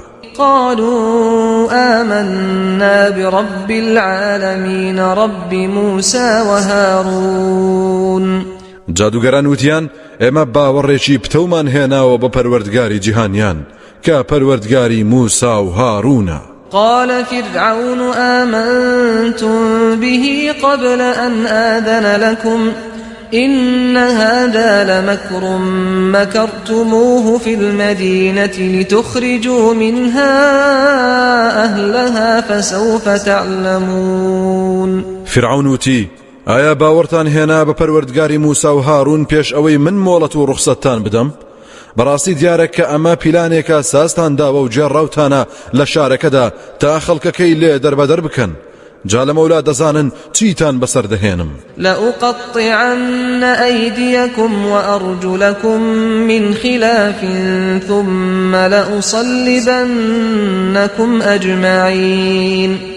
سوێن بێت دەست و قازتان ڕاست و چەپ دەبڕم، پاشان سوێن بێت هەمووتان هەڵدەواسم و لە خاچتان دەدەم. قالوا إنا إلى ربنا منقلبون. جادوگەران دوای ئەوەی کە ئیمانیان هێنا وتیان ئێمە باکمان نییە، بەڕاستی ئێمە هەر بۆ لای پەروەردگارمان دەگەڕێینەوە. وما تنقم منا إلا أن آمنا بآيات ربنا لما جاءتنا ربنا أفرغ علينا صبرا وتوفنا مسلمين.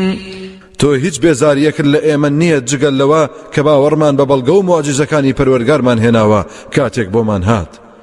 پاشان دەستی نزا و پاڕانەوەیان بەرز کردەوە و وتیان پەروەردگارە خۆگری و ئارامیمان بەسەردا بڕێژە و بە موسڵمانێتی بمان مرێنە. وقال الملأ من قوم فرعون أتذر موسى وقومه ليفسدوا في الأرض ويذرك وآلهتك قال سنقتل أبناءهم ونستحيي نساءهم وإنا فوقهم قاهرون. هەندێک لە دەسەڵاتدارانی دار و دەستەی فرعون وتیان ئایا هەروە بە ئاسانی واز لە موسا و قەومەکەی دەهێنیت بۆ ئەوەی خراپە و تاوان بچێنن لەم زەویەدا و واز لە خۆت و خوداکانت بهێنن؟ فرعون وتی چۆن وازیان لێ دەهێنین؟ لەمە دوا بە زۆری کوڕەکانیان دەکوژین، ئافرەتانیشان بە زندویی دەهێڵینەوە بۆ کەنیزەکی و بەڕاستی ئێمە بەسەریاندا زاڵین و چاوپۆشیان لێ ناکەین. قال موسى لقومه استعينوا بالله واصبروا إن الأرض لله يورثها من يشاء من عباده والعاقبة للمتقين. موسى بقومكي وت داوای کۆمەچی و پشتیوانی لە خوددا بکەن و دان بە خۆدا بگرن و ئارام گربن. بەڕاستی زەوی مڵکی خوددایە و دەیسپێرێت بە هەر کەس کە بێوێت لە بەندەکانی، سەرنجامیش هەر بۆ پارێزکارانە. قالوا أودينا من قبل أن تأتينا ومن بعد ما جئتنا قال عسى ربكم أن يهلك عدوكم ويستخلفكم في الأرض فينظر كيف تعملون. قومەکەی موسا دیارە زۆر لە ناخۆشیدا بوون، بۆیە وتیان پێش ئەوەی تۆ بێیتە ناومان و دوای ئەوەش کە هاتوویت بارودۆخی ئێمە نەگۆڕاوە، هەر ئازار دراو بووین. موسا وتی ئومێد وایە پەروەردگارتان دژمنەکەتان لەناو ببات و بتان کاتە جێنشین لە زەویدا، ئەوسا سیرتان دەکات کە ئێوە چۆن کار دەکەن. ولقد أخذنا آل فرعون بالسنين ونقص من الثمرات لعلهم يذكرون. سوێن بێت بە خوددا بەڕاستی ئێمە شوێن کەوتوەکان و گەلی فرعونمان جیرۆدەی چەند ساڵێکی گرانی و نەهاتی و کەمبوونەوەی ڕزق و ڕۆزی و بەروبوومەکان کرد بۆ ئەوەی ئەوان دابچڵەچێن و پند وەرگرن و بیر بکەنەوە. فإذا جاءتهم الحسنة قالوا لنا هذه وإن تصبهم سيئة يطيروا بموسى ومن معه ألا إنما طائرهم عند الله ولكن أكثرهم لا يعلمون. جاوانە کاتێک خێر و چاکەیەشیان بۆ بێت ئەوە دەڵێن ئەمە حەقی خۆمانە و ئێمە شایستەین، خۆ ئەگەر ناخۆشیێکیان توش بێت ئۆباڵ و شومیان دەخەنە پاڵ موسا و ئەوانەی لەگەڵیدا بوون. ئاگادار بن بەڕاستی هەرچی ڕەشبینی و گەشبینی هەیە هەمووی لەلایەن خودداوەیە، بەڵام زۆربەیان ئەم ڕاستیانە تێناگەن و نایزانن. وقالوا مهما تأتنا به من آية لتسحرنا بها فما نحن لك بمؤمنين. فرعون و دار و دەستەی وتیان هەرچیمان بۆ بهێنیت لە بەڵگە و معجزەت تا چاو بەسمان لێ بکەی پێی، ئەوە ئێمە هەر بڕوادار نین بە تۆ. فأرسلنا عليهم الطوفان والجراد والقمل والضفادع والدم آيات مفصلات فاستكبروا وكانوا قوما مجرمين. جا ئێمەش بەڵای لافا و کول لەو ئەسپێ و بۆقی جۆرا و جۆر و خوێنمان ناردە سەریان لە کاتێکدا ئەوانە چەندەها بەڵگەی ڕوون بوون لەسەر تاوانباریان کەچی ئەوان هەر لوت بەرزیان کرد و خۆیان بەزل و گەورە زانی بەڕاستی قەومێکی تاوانبار و تاوانکار بوون. ولما وقع عليهم الرجز قالوا يا موسى ادع لنا ربك بما عهد عندك لئن كشفت عنا الرجز لنؤمنن لك ولنرسلن معك بني إسرائيل.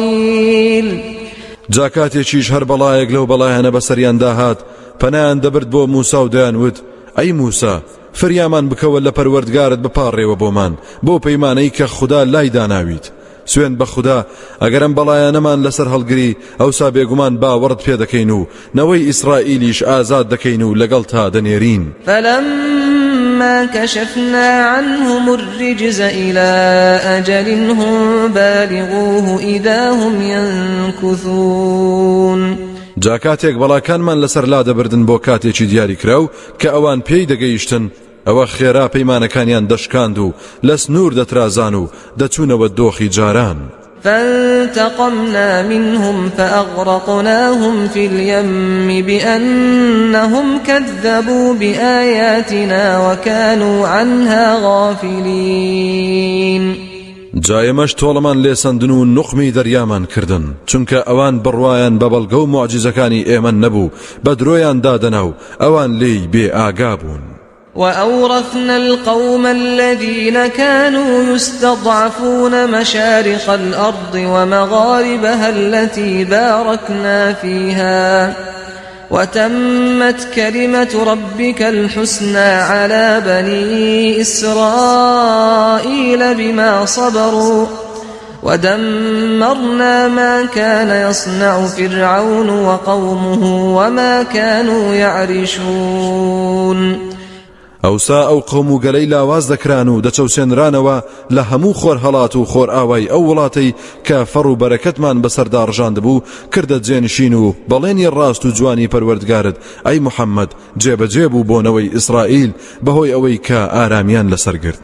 کەواتە ئەگەر ئومەتی تۆیش ئاوا خۆگر بن بێگومان هەمان ئەنجام بەدەست دەهێنن. هەرچیش فرعون و قەومەکەی دروستیان دەکرد و ئەو کۆشک و تەلار سازیەی کە دەیان کرد هەر هەموویمان کاول و وێران کرد.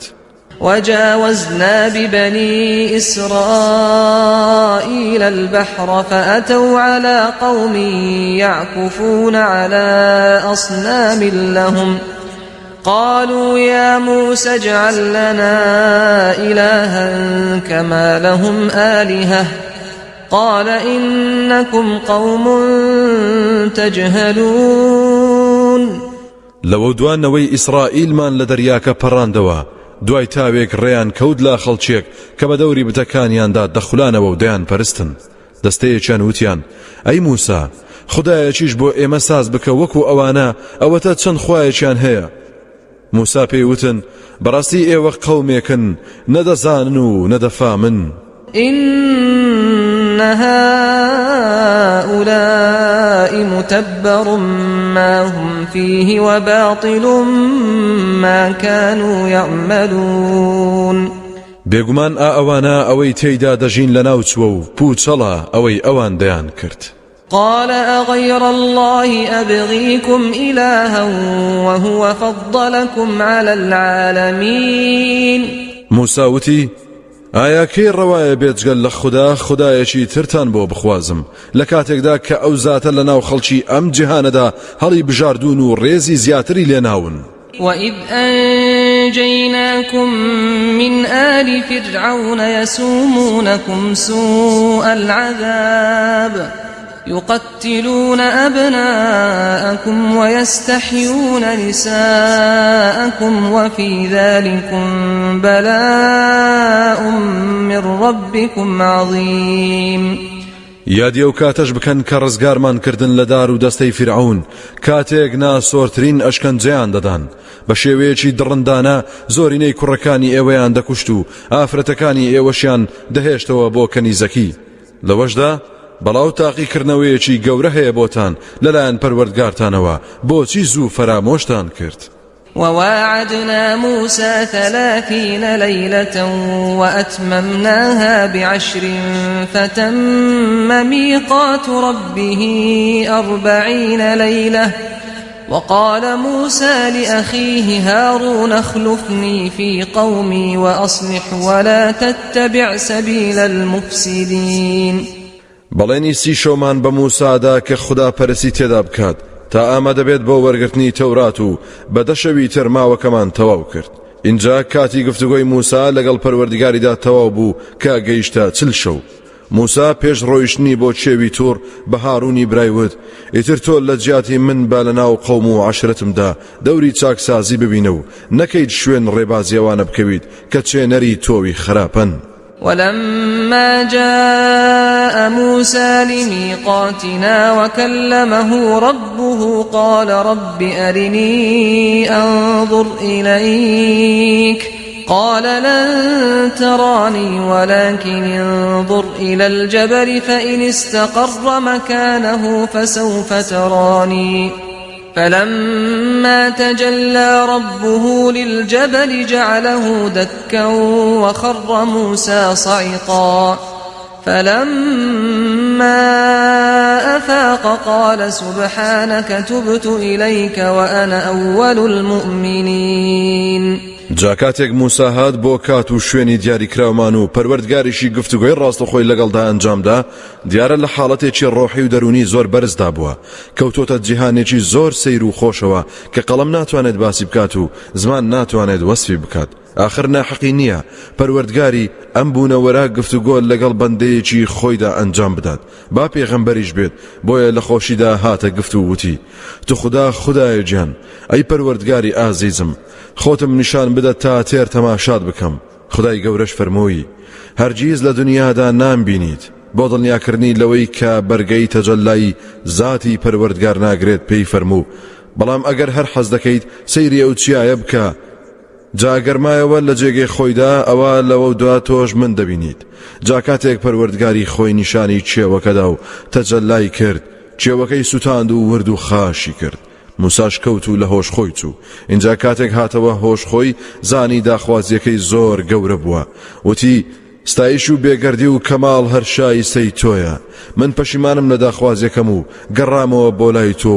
من یەکەم کەسم لە ئیمانداران قال يا موسى إني اصطفيتك على الناس برسالاتي وبكلامي فخذ ما آتيتك وكن من الشاكرين خدای گەورە فەرمووی ئەی موسا بەڕاستی من تۆم هەڵبژاردووە لەناو خەڵکیدا بەهۆی پەیامەکانمەوە و گفتوگۆکردنیشم لەگەڵ تۆدا جا هەرچیەکەم پێبەخشیویت بەتوند و تۆڵی بیگرە و پەیڕەوی بکە و ڕای بگەێنە و هەمیشە و بەردەوام لە سوپاسگوزاران بە وكتبنا له في الألواح من كل شيء موعظة وتفصيلا لكل شيء فخذها بقوة وأمر قومك يأخذوا بأحسنها سأريكم دار الفاسقين لتابلوکانی تەوراتیشدا لە هەموو بابەتێکمان بۆ تۆمار کردبوو ئامۆژگاری تێر و تەواو بۆ هەموو چالاکیەکانی ژیان هەروەها ڕوونکردنەوە بۆ هەموو شتێک و هەموو بابەتێک کەوا بوو ئەی موسا بەتوندی بیانگرە و پێی ڕەویان بکە و فەرمان بە قەومەکەشت بدە کە بە جوانترین شێوە وەریان بگرن و پێی ڕەویان بکەن لە ئایندەدا خانوبەرە و شوێنی تاوانبار و لە سنوور دەرچوانتان نیشان دەدەم چۆن وێرانی دەکەین سأصرف عن آياتي الذين يتكبرون في الأرض بغير الحق وإن يروا كل آية لا يؤمنوا بها وإن يروا سبيل الرشد لا يتخذوه سبيلا وإن يروا سبيل الغي يتخذوه سبيلا ذلك بأنهم كذبوا بآياتنا وكانوا عنها غافلين. ئەو کەسانەی کە بەنا حەق فیز دەکەن لە زەویدا و خۆیان بە گەورەتر دەنوێنن لە خەڵکی لەمە دوار ڕووی دڵیان وەردەچەرخێنم لە تێگەیشتنی ئایەت و فەرمانەکانم. خۆ ئەوانە ئەگەر هەر بەڵگە و نیشانەیەک ببینن ئەوە باوەڕی پێ ناکەن. ئەگەر ڕێبازی بەرژەوەندی دنیا و قیامەت ببینن ئەوە نایگرنە بەر. خۆ ئەگەر ڕێبازی ئارەزوو پەرستی و گومڕایی ببینن ئەوە دەیگرنە بەر و پێڕەوی دەکەن. ئەوە لەبەرەوەیە چونکە بەڕاستی ئەوان بڕوایان بە ئایەت و فەرمانەکانی ئێمە نەبوو لێیان بێ ئاگا بوون. والذين كذبوا بآياتنا ولقاء الآخرة حبطت أعمالهم هل يجزون إلا ما كانوا يعملون. جاوانەی کە ئایەت و فەرمانەکانی ئێمە و بەیەکگەیشتنەوەیان لە دوار ڕۆژدا بەدرۆزانی ئەوانە هەموو کار و کردەوەکانیان پوچ و بێنرخ و بێسوود بوو. ئایا پاداشتی هیچ شتێکیان دەدرێتەوە جگەلەوەی کە دەیان کرد؟ واتخذ قوم موسى من بعده من حليهم عجلا جسدا له خوار ألم يروا أنه لا يكلمهم ولا يهديهم سبيلا اتخذوه وكانوا ظالمين. جا لە دوای چوونی موسا بۆ چێوی توور قەومەکەی پەیکەری گوێرەکەیەکیان لا خشلەکانیان دروست کرد کە بۆ ڕێیەکی هەبوو. ئایا ئەوان نەیانزانی کە ئەوە بەڕاستی قسەیان لەگەڵدا ناکات و ڕێنمویان ناکات بۆ هیچ ڕێیەک؟ سەیرە لەگەڵ ئەو هەموو کەم و کوڕیانەشدا کردیان بە خودای خۆیان ئەوانە ستەمکار بوون. ولما سقط في أيديهم ورأوا أنهم قد ضلوا قالوا لئن لم يرحمنا ربنا ويغفر لنا لنكونن من الخاسرين. کاتێکیش کە لە دەستیان چوو پەشیمان بوونەوە و ڕاستیان بۆ دەرکەوت و گوێرەکە بوو بە پەند لە بەرچاویان زانیان و دڵنیا بوون کە بەڕاستی گومڕابوون و وتیان سوێن بە خوددا ئەگەر پەروەردگارمان بەزەیی پێماندان نەیەتەوە و لێمان خۆش نەبێت ئەوە بەڕاستی لە زەرەرمەندانین.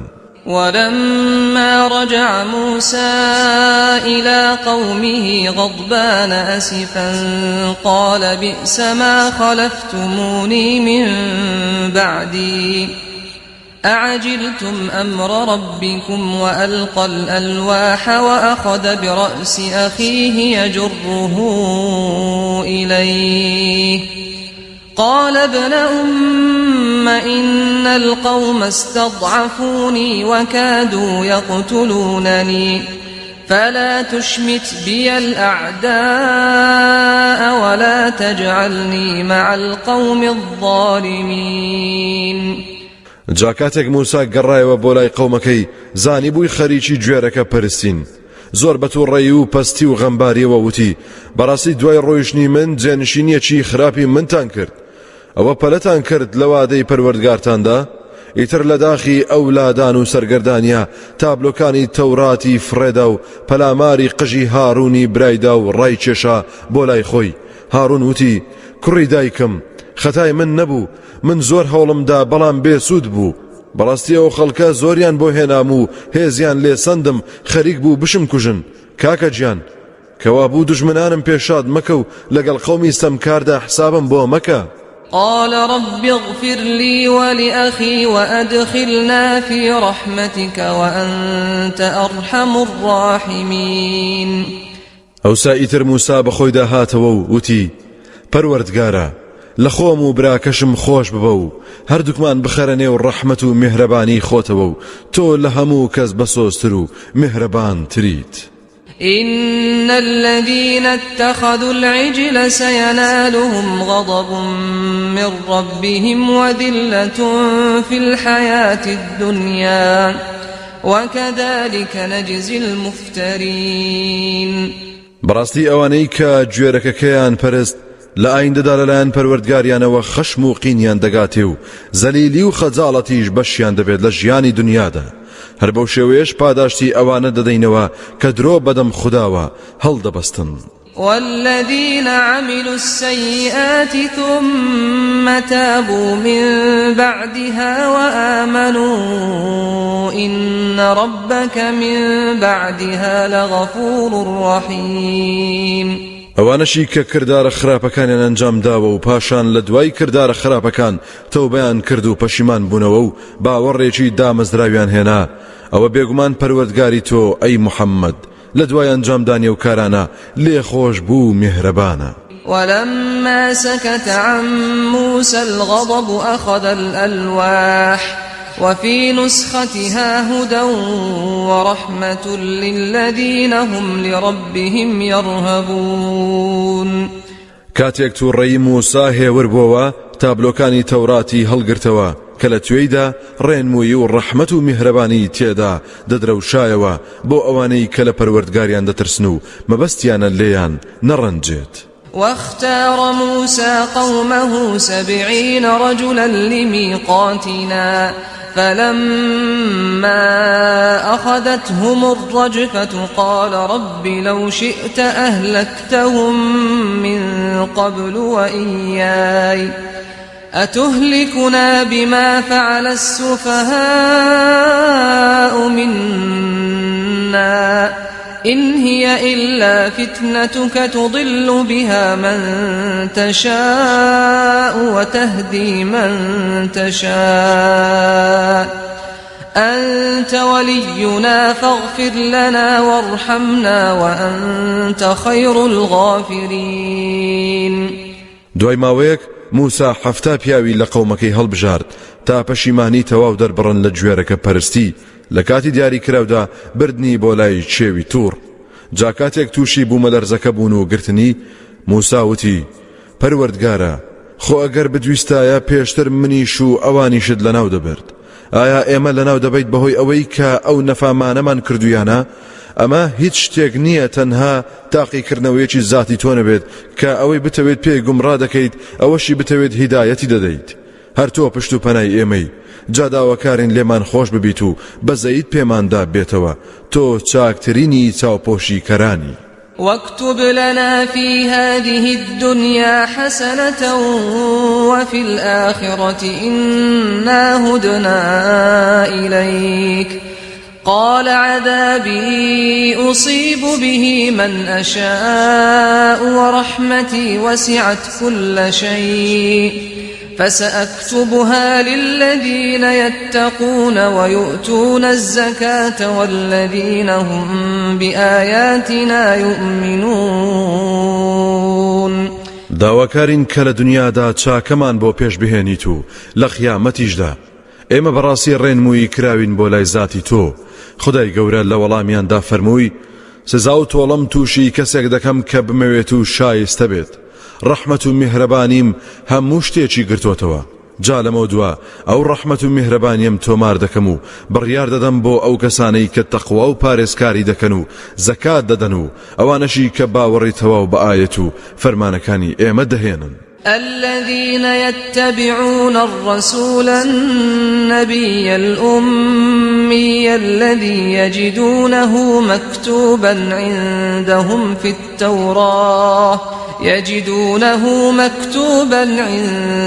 في التوراة والإنجيل يأمرهم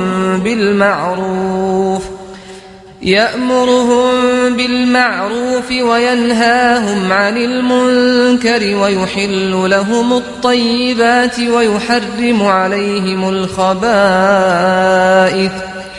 ويحرم عليهم الخبائث ويضع عنهم إصرهم والأغلال التي كانت عليهم فالذين آمنوا به وعزروه ونصروه واتبعوا النور الذي أنزل معه أولئك هم المفلحون.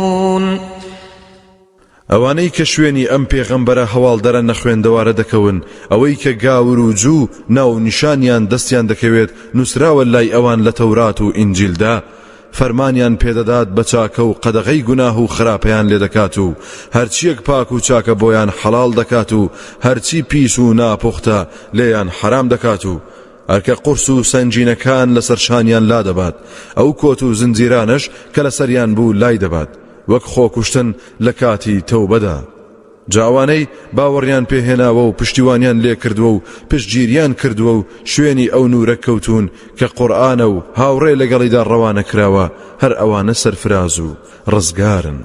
قل يا أيها الناس إني رسول الله إليكم جميعا الذي له ملك السماوات والأرض لا إله إلا هو يحيي ويميت فآمنوا بالله ورسوله النبي الأمي الذي يؤمن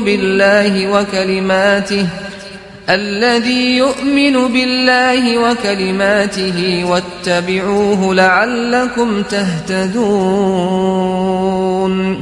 أي محمد بڵێ ئەی خەڵچینە بەڕاستی من پێغەمبەر و فرستادەی خوددام بۆ ئێوە بەگشتی ئەو خودایی کە هەر بۆ ئەوە خاوەندارێتی ئاسمانەکان و زەویە.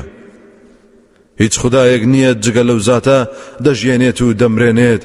جاکەوا بوو باوەڕی بتەو بهێنن بەو خودایە و بە پێغەمبەرەکەی کە هەواڵدەرێکی نەخوێندەوارە تا هیچ کەس نەڵێت پیاوێکی خوێندەوار بوو و خۆی قورئانی داناوە. ئەو پێغەمبەرەی کە خۆی باوەڕدەهێنێت بە خوددا و بە فەرمودەکانی دە ئێوە شوێنی بکەون بۆ ئەوەی ئێوە ڕێنمووی وەرگرن. ومن قوم موسى أمة يهدون بالحق وبه يعدلون. لقومی موسا کەسانێک هەن ژیر و هۆشمەندن و شوێنی حەق دەکەون و ڕێنمووی خەڵک دەکەن و شارەزایان دەکەن بە حەق و ڕاستی هەر بەو حەقا خەڵکی ڕاست دەکەنەوە لە لادان و سەرکەشی.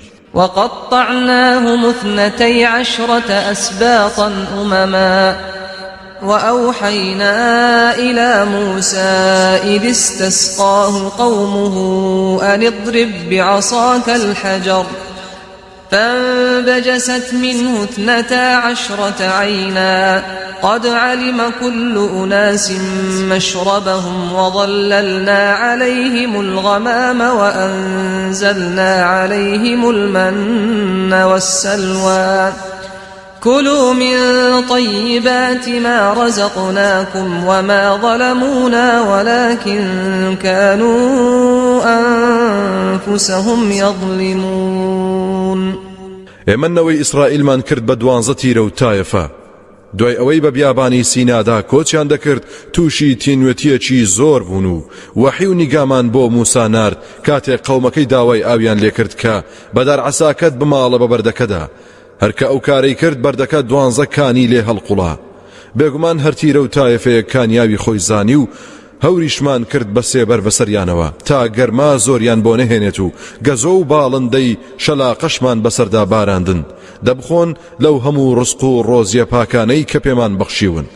جاوە نەبێت ئەوانە ستەمیان لە ئێمە کرد بێت بە ناشکری کردن و بێزاری دەربڕین بەڵکو ستەمیان هەر لە خۆیان دەکرد. وإذ قيل لهم اسكنوا هذه القرية وكلوا منها حيث شئتم وقولوا حطة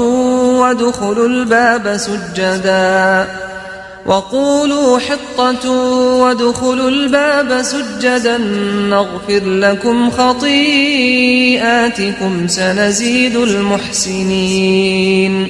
یادی ئەو کاتە بکەرەوە کە پێیان وترا لەم شارەدا کە قودسە نیشتەجێ ببن و لەو بەرەبوومانەی کە بە دەور و پشتیدا هەیە لە هەر شوێنێک ویستان بە ئارەزوی خۆتان لێی بخۆن و داوای لێخۆشبوون بکەن و بڵێن پەروەردگارە لێمان خۆش ببە و گوناهەکانمان لێ هەڵوەرێنە. جا لە دەواازەی شارەوە بە کوڕنوشەوە بچنە ژوورەوە ئەوە ئیتر ئێمە لە هەڵە و گوناهەکانتان خۆش دەبین لە ئایندەدا چاکەکاران پاداشتی زیاتریان دەدەینەوە لە هەردوو جیهاندا. فبدل الذين ظلموا منهم قولا غير الذي قيل لهم فأرسلنا عليهم رجزا من السماء بما كانوا يظلمون. جا ئەوانەیان کەستەمیان کردبوو فەرمودەکەیان گۆڕی بە شتێک ئەوە نەبوو کە پێیان وترابوو.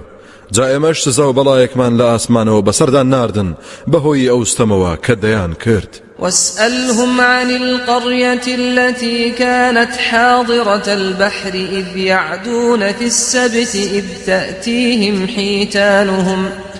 إذ تأتيهم حيتانهم يوم سبتهم شرعا ويوم لا يسبتون لا تأتيهم كذلك نبلوهم بما كانوا يفسقون. پرسیار لە جووەکان بکە دەربارەی و شارەی کە لەسەر قەراغی دەریا بوو لە کاتێک ئەوان لە ڕۆژی شەممەدا سنووریان دەشکاند کە بڕیار بوو ڕۆژی شەممە تەرخان بێت تەنها بۆ خوداپەرستی کاتێک لە ڕۆژی شەممەکەیاندا ماسیێک گەورەکانیان بەسەر ئاوە بۆ دەهاتن ئەو ڕۆژەش کە شەممەیان نەدەبوو ماسیەکانیان بۆ نەدەهات ئابۆ شێوەیە بەهۆی یاخیبوون و لادانیانەوە تاقیمان کردنەوە.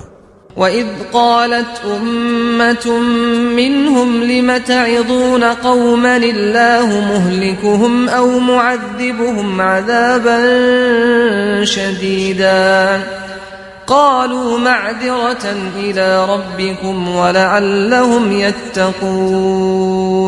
دیارە کە هەندێک لەو جوولەکانە فەرمانی خودایان شکاندووە بە هەر فێڵێک بووە ڕاوی خۆیان کردووە بۆیە دەستەیەک لە پیاوچاکانیان کەوتونەتە ئامۆژگاریکردنی دەست درێژکاران کەچی کاتێکیش دەستەیەک لەوان وتیان بۆچی ئامۆژگاری کەسانێک دەکەن کە خوددا هەر لەناو بەریانە یا سزا دەریانە بە سزایەکی تند لە وەڵامیاندا وتیان آخر با بەڵگەیەکی دڵسۆزی و خەمخۆری بێت بۆ لای پەروەردگارتان و بەو هیوایە ئەوان لە خوددا بترسن. فلما نسوا ما ذكروا به أنجينا الذين ينهون عن السوء وأخذنا الذين ظلموا بعذاب بئيس بما كانوا يفسقون. جاکاتێک فەرامۆشیان کرد ئەوەی ئامۆژگاریان پێی کرابوو ئێمەش ئەوانەی کە قەدەغەی خراپەیان دەکرد ڕزگارمان کردن و ئەوانەشی کە ستەمیان کرد و هەوڵیاندا بۆ کردنی ئەو کارە ناڕەوایە بە سزایەکی سەخت گیرۆ دەمان کردن بەهۆی ئەوەی لە سنوور دەرچوو بوون. فلما عتوا عما نهوا عنه قلنا لهم كونوا قردة خاسئين. جاکاتێک هەرکە سەرکەشیان کرد لەوەی کە قەدەغە کرابوو لێیان ئێمەش پێمان وتن ببنە کۆمەڵە مەیمونێکی سووک و ڕیسوا و دوور لە ڕەحمی خوددا.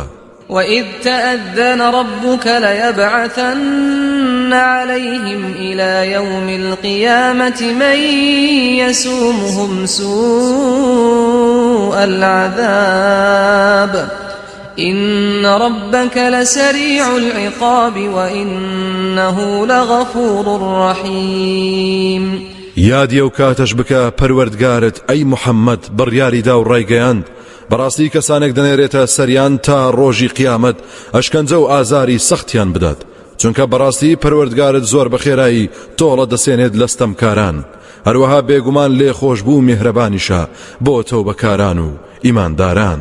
وقطعناهم في الأرض أمما منهم الصالحون ومنهم دون ذلك وبلوناهم بالحسنات والسيئات لعلهم يرجعون.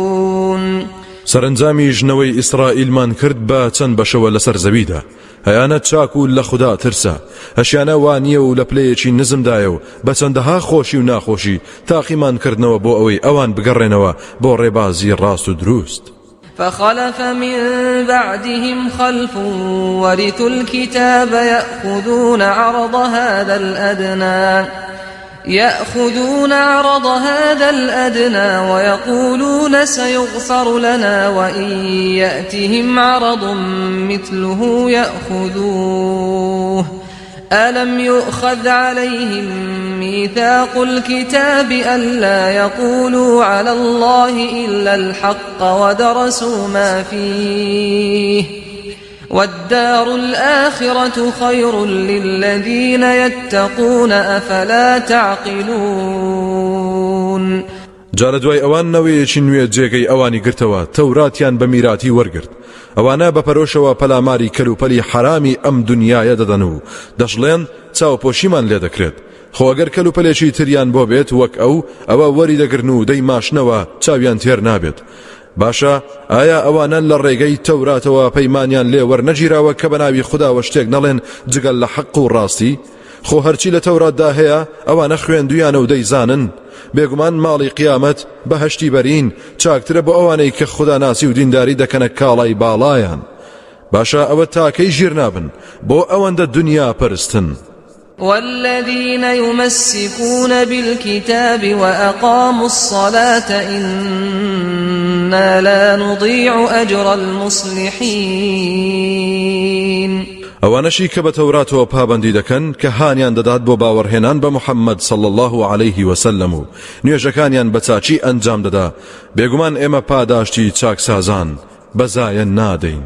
وإذ نتقنا الجبل فوقهم كأنه ظلة وظنوا أنه واقع بهم خذوا ما آتيناكم بقوة واذكروا ما فيه لعلكم تتقون. یاد ئەو کاتەش بکەرەوە کە چێوی تووڕمان لە جێی خۆی هەڵکەند و لە شوێنی خۆی بەرزمان کردەوە بەسەریاندا وەکو پەڵە هەورێک. جا ئەو کاتە بە تەواوی ترسیان لێ نیشت و وایان زانی کە دەکەوێت بەسەریاندا. ئەوسا پێمان وتن دەئیتر ئەوەی پێمان بەخشیون بەتوندی بیگرن و لە سنوور دەرمەچن و ئەو فەرمانانەی کە پێمان داون هەمیشە لە یادتان بێت بۆ ئەوەی ئێوە خۆتان بپارێزن.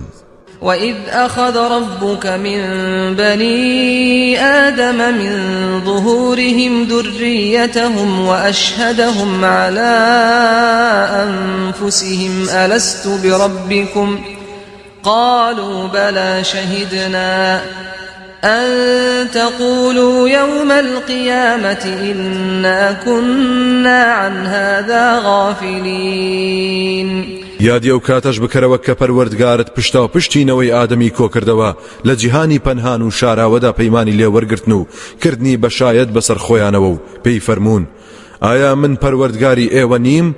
هەموو وتیان نابێت تۆ خودای ئێمە نەبیت بەڵێ شایەتمان داوە کە تۆ پەروەردگارمانیت.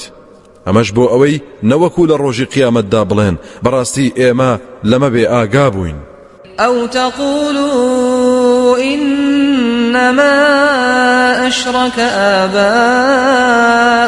من قبل وكنا ذرية من بعدهم أفتهلكنا بما فعل المبطلون. یاخود نەوەک بڵێن جا ئێمە چی بکەین بەڕاستی باو با پیرانمان لە پێشدا هاوڵیان بۆ خوددا داناوە و ئێمەش نەوەیەک بووین دوای ئەوان هاتین و شوێنیان کەوتین. جا ئایا تۆ لە ناومان دەبیت بەهۆی ئەوەی کا پێشەلکارانی حەق کردویانە؟ وكذلك نفصل الآيات ولعلهم يرجعون. ئابۆ شێوەیە ئاەت و فەرمانەکان ڕوون دەکەینەوە تا لێی ورد ببنەوە و بۆ ئەوەی بگەڕێنەوە بۆ سەر ڕاستە شەقامی ئیمان و خوددا ناسین. واتل عليهم نبأ الذي آتيناه آياتنا فانسلخ منها فأتبعه الشيطان فكان من الغاوين. أي محمد هەواڵی ئەو کەسیان بەسەردا بخوێنەرەوە کە فەرمانەکانی خۆمانمان پێبەخشی بوو کەچی ئەویش خۆی لێ داماڵی و خۆی لێ دوورە پەرێز کرد. ئەوسا ئیتر شەیتان شوێنی کەوت و دایە پێش و چوە ڕیزی سەر لێ شێواوانەوە. ولو شئنا لرفعناه بها ولكنه أخلد إلى الأرض واتبع هواه فمثله كمثل الكلب إن تحمل عليه يلهث أو تتركه يلهث ذلك مثل القوم الذين كذبوا بآياتنا فاقصص القصص لعلهم يتفكرون. خۆ ئەگەرمان ویستایە ئەوە بەو ئاەت و فەرمانانە بەرزمان دەکردەوە بەڵام ئەو خۆی چەسپان بە زەویەوە و دەستی کرد بە دنیا پەرستی و شوێنی ئارەزووی خۆی کەوت. جانمونەی ئەو جۆرە کەسانە وەکو نمونەی سەگ وایە ئەگەر دەری بکەیت و پیایدا هەڵبشاخیت هەناسە بڕچەیەتی زمان دەردەچێشێت یاخود ئەگەر وازی لێ بهێنیت ئەوە هەر هەناسە بڕچەیەتی.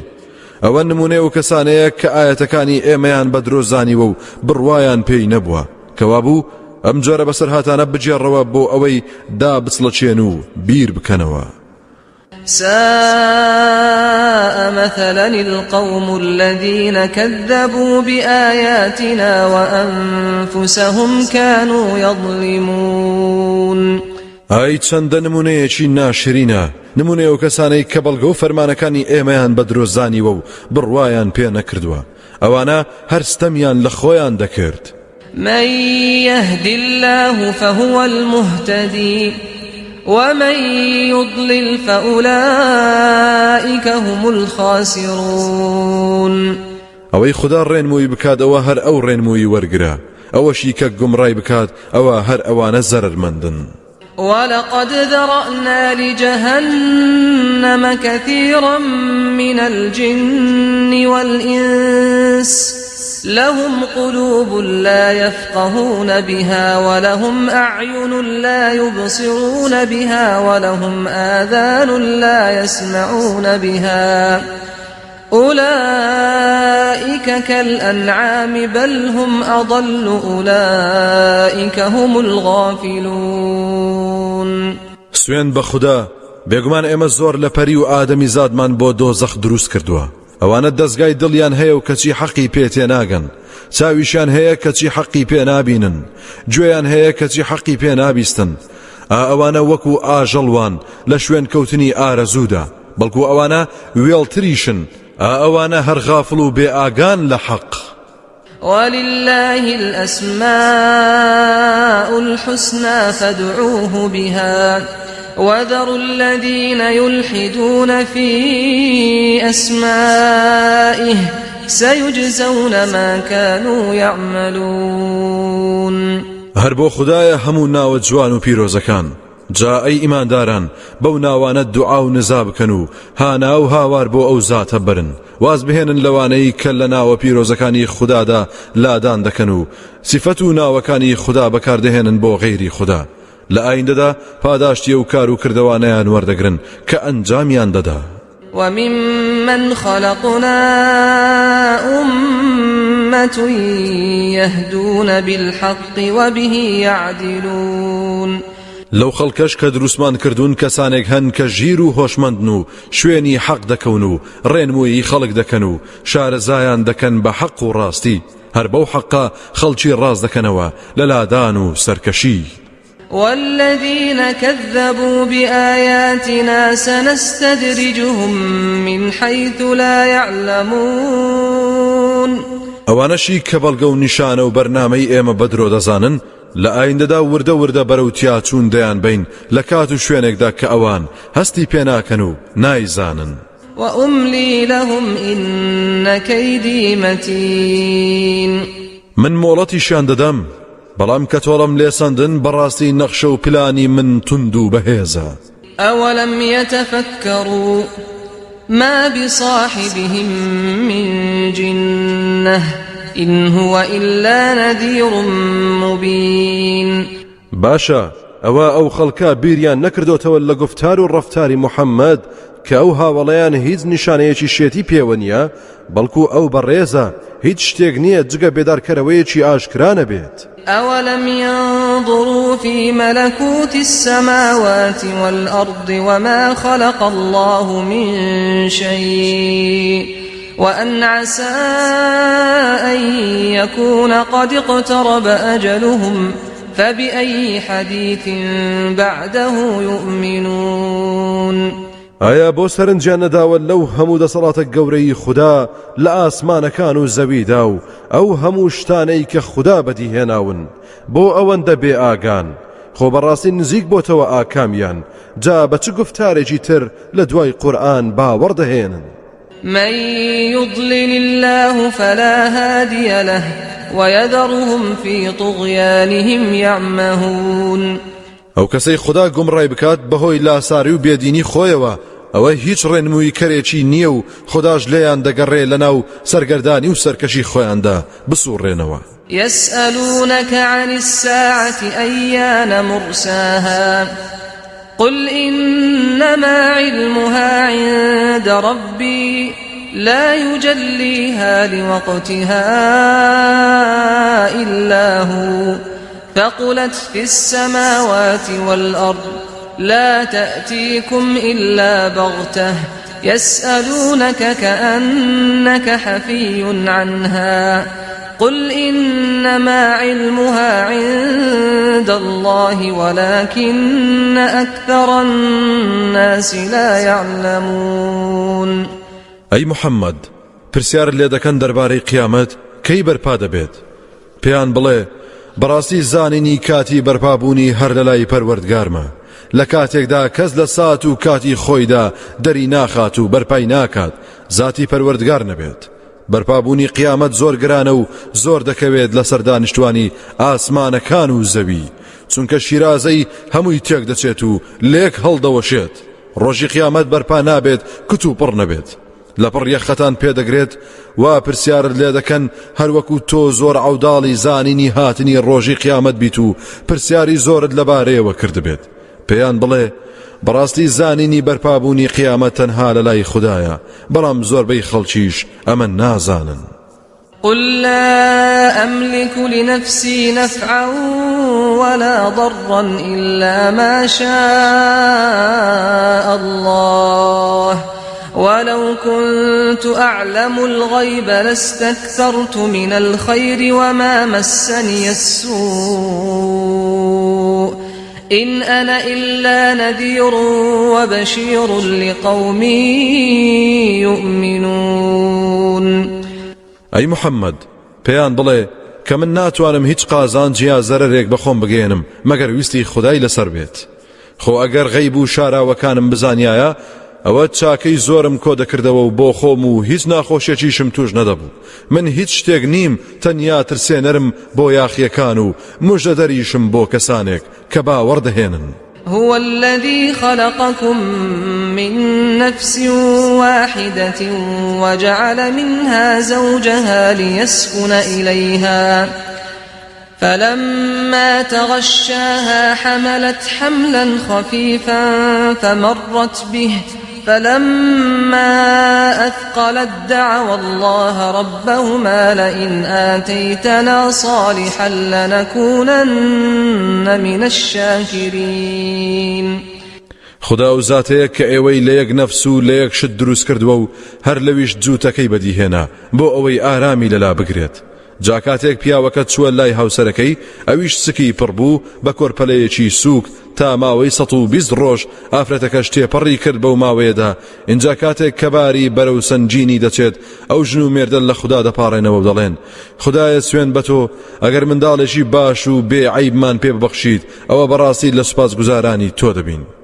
فلما آتاهما صالحا جعلا له شركاء فيما آتاهما فتعالى الله عما يشركون. کەچی کاتێک نەوەی پاک و بێعیبی پێبەخشین ئەوان هاوڵیان بۆ خوددادانان لەوەی کە خوددا پێیدا بوون. بەخشینی منداڵ دەدەنە پاڵ هۆکارەکان نەک دەسەڵاتی خوددا. خدا بەرزتر لەوەی کە ئەوان هاو بەشی بۆ بڕیار دەدەن. أيشركون ما لا يخلق شيئا وهم يخلقون.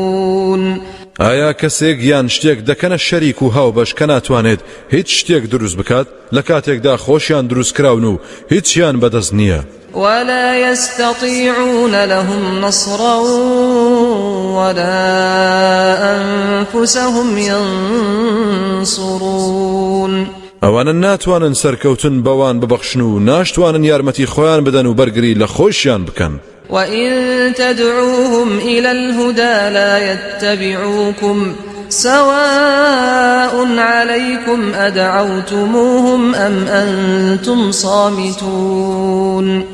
ئەگەر بانجیشان بکەن بۆ ڕێبازی هیدایەت ئەوە شوێنتان ناکەون چون یەکیشە بۆتان. ئایا بانگتان کردبن یا ئێوە بێدەنگ بن ناتوانن بیان هەژێنن ئەگەر خوددا ویستی لەسەر نەبێت. إن الذين تدعون من دون الله عباد أمثالكم فادعوهم فليستجيبوا لكم إن كنتم صادقين. بەڕاستی ئەوانەی ئێوە هاواریان لێ دەکەن جگەل لە خوددا و لێیان دەپاڕێنەوە چەند بەندەیەکی وەک ئێوەن هیچیان بەدەست نییە دە هاواریان لێ بکەن بابێن بەدەمتانەوە ئەگەر ئێوە ڕاست دەکەن لەو داوایەتاندا. ألهم أرجل يمشون بها أم لهم أيدي يبطشون بها أم لهم أعين يبصرون بها أم لهم آذان يسمعون بها قل ادعوا شركاءكم ثم كيدون فلا تنظرون. ئایا ئەو پەرستراوانە قاچیان هەیە پێی بڕۆن بەڕێوە یان دەستیان هەیە ڕای بۆشێن و ئازاری نەیارەکانی پێ بدەن یاخود چاویان هەیە پێی ببینن یاخود گوێیان هەیە پێی ببیستن ئەی محەممەد پێیان بڵێ داوا لە پەرستراوەکانتان بکەن و چیتان لەدەست دێت لە پیلان جێڕان بیکەن و مۆڵەتم مەدەن إن وليي الله الذي نزل الكتاب وهو يتولى الصالحين هەروەها بڵێ بەڕاستی پشت و پەنای منە و خودایەیە کە قورئانی دابەزاندووە و لە کاتێکدا و زاتە سەرپەرشتی چاکان و پاکان دەکات والذين تدعون من دونه لا يستطيعون نصركم ولا أنفسهم ينصرون ئەوانەی کە ئێوە جگەل لە خوددا هانا و هاواریان بۆ دەبن ناتوانن سەرکەوتوتان بکەن تەنانەت ناتوانن یارمەتی خۆشیان بدەن وإن تدعوهم إلى الهدى لا يسمعوا وتراهم ينظرون إليك وهم لا يبصرون خۆ ئەگەر بانجیان بکەیت بۆ ڕێبازی هیدایەت ئەوە بانگەوازت نابیستن چ جای ئەوەی یارمەتیشت بدەن تۆ دەیان بینیت ئەوان سێرت دەکەن لە کاتێکدا کە نابینن خذ العفو وأمر بالعرف وأعرض عن الجاهلين کاری ئاسان لە خەڵکی داوا بکە و چاوپۆشی لە هەڵە و کەم و کوڕیەکانیان بکە و فەرمان بدە بە چاکە و کردەوەیە کە پەسەندی شەرعە ڕۆژ وەرجێڕە و پشت بکە لە نەفام و تێنەگەیشتوان وإما ينزغنك من الشيطان نزغ فاستعذ بالله إنه سميع عليم ئەگەر وەسوەسەیەکت لەلایەن شەیتانەوە بۆ پێشهات و ویستی لە خشتت بەرێت و تووشی هەڵت بکات جا ئەوە تۆ پەنا بگرە بە خودا و پشت بەو ببەستە چونکە بەڕاستی ئەو زاتە بیسەر و زانایە إن الذين اتقوا إذا مسهم طائف من الشيطان تذكروا فإذا هم مبصرون بەڕاستی ئەوانەی کە پارێزکار و تەقوادار بوون کاتێک خەتەرە و خەیاڵێک لەلایەن شەیتانەوە تووشیان بێت ئەوە خێرا بێدار دەبنەوە و خودای خۆیان بیر دەکەوێتەوە و هۆشیار دەبنەوە ئیتر دەست بەجێ بینا دەبن و بەرچاویان ڕوون دەبێت ڕێبازی ڕاست بەدی دەکەن و لێیان ناشێوێت وإخوانهم يمدونهم في الغي ثم لا يقصرون برا شەیتانەکانیشان کۆمەچیان دەکەن لا گومڕایی کردنیان بەڕازانەوە و جوانکردنی گوناه و تاوانەکان پاشان کۆڵ نادەن و کوڵ نابن لە گومڕایی کردنیاندا وإذا لم تأتهم بآية قالوا لولا اجتبيتها قل إنما أتبع ما يوحى إلي من ربي هذا بصائر من ربكم وهدى ورحمة لقوم يؤمنون کاتێکیش تۆ لەسەر داخوازیان بەڵگە و معجزەیەکیان بۆ نەهێنیت ئەوە خوددانەناسان بەگاڵتە پێکردنەوە دەڵێن دەی بۆ هەڵت نەبەست و داد نەهێنا ئەی محەممەد بڵێ من لەو کەسانە نیم کە خۆمشت هەڵبەستم بەڕاستی من تەنها شوێن کەوتەی ئەو نیگایم کە لەلایەن پەروەردگارمەوە بۆم دێت ئەم قورئانەی کە ئێوە باوەڕتان پێی نییە چەندەها بەڵگە و بەرچاو ڕوونیە بۆ دڵەکان لەلایەن پەروەردگارتانەوە هیدایەت بەخش و ڕەحمەتیشە بۆ ئەو کەسانەی کە باوەڕ دەهێنن وإذا قرئ القرآن فاستمعوا له وأنصتوا لعلكم ترحمون کاتێکیش کە قورئان دەخوێندرێت ئەوە گوێی بۆ بگرن و دڵی بدەنێ و بێدەنگ بن بۆ ئەوەی ئێوە ڕەحمتان پێ بکرێت و پەروەردگار بەزەیی پێتاندا بێتەوە گوێگرتن بە دڵ و بێدەنجی کارکردی خۆی هەیە لەسەر بیسەر بێجگە لە پاداشتی بێسنوور واذكر ربك في نفسك تضرعا وخيفة ودون الجهر من القول بالغدو والآصال ولا تكن من الغافلين یادی پەروەردگارت لە دڵ و دەرونی خۆتدا بەلاڵانەوە و ترسەوە بکە و بێدەنگ بەرزکردنەوە لە نێوان چپە و ئاشکرادا لە بەیانیان و دەمە و ئێواراندا لە بێ ئاگایان مەبە ئەوانەی دڵیان غافڵە إن الذين عند ربك لا يستكبرون عن عبادته لا يستكبرون عن عبادته ويسبحونه وله يسجدون. بەڕاستی ئەوانەی لای پەروەردگارتن خۆیان بە گەورە ناگرن لە پەرستنی ئەو زاتەدا و بەردەوام تەسبیحات و ستایشی دەکەن و سوژدە و کڕنوشی بۆ دەبن. حەق وایە سەرجەم ئادەمی زادەکانیش چاو لەوان بکەن.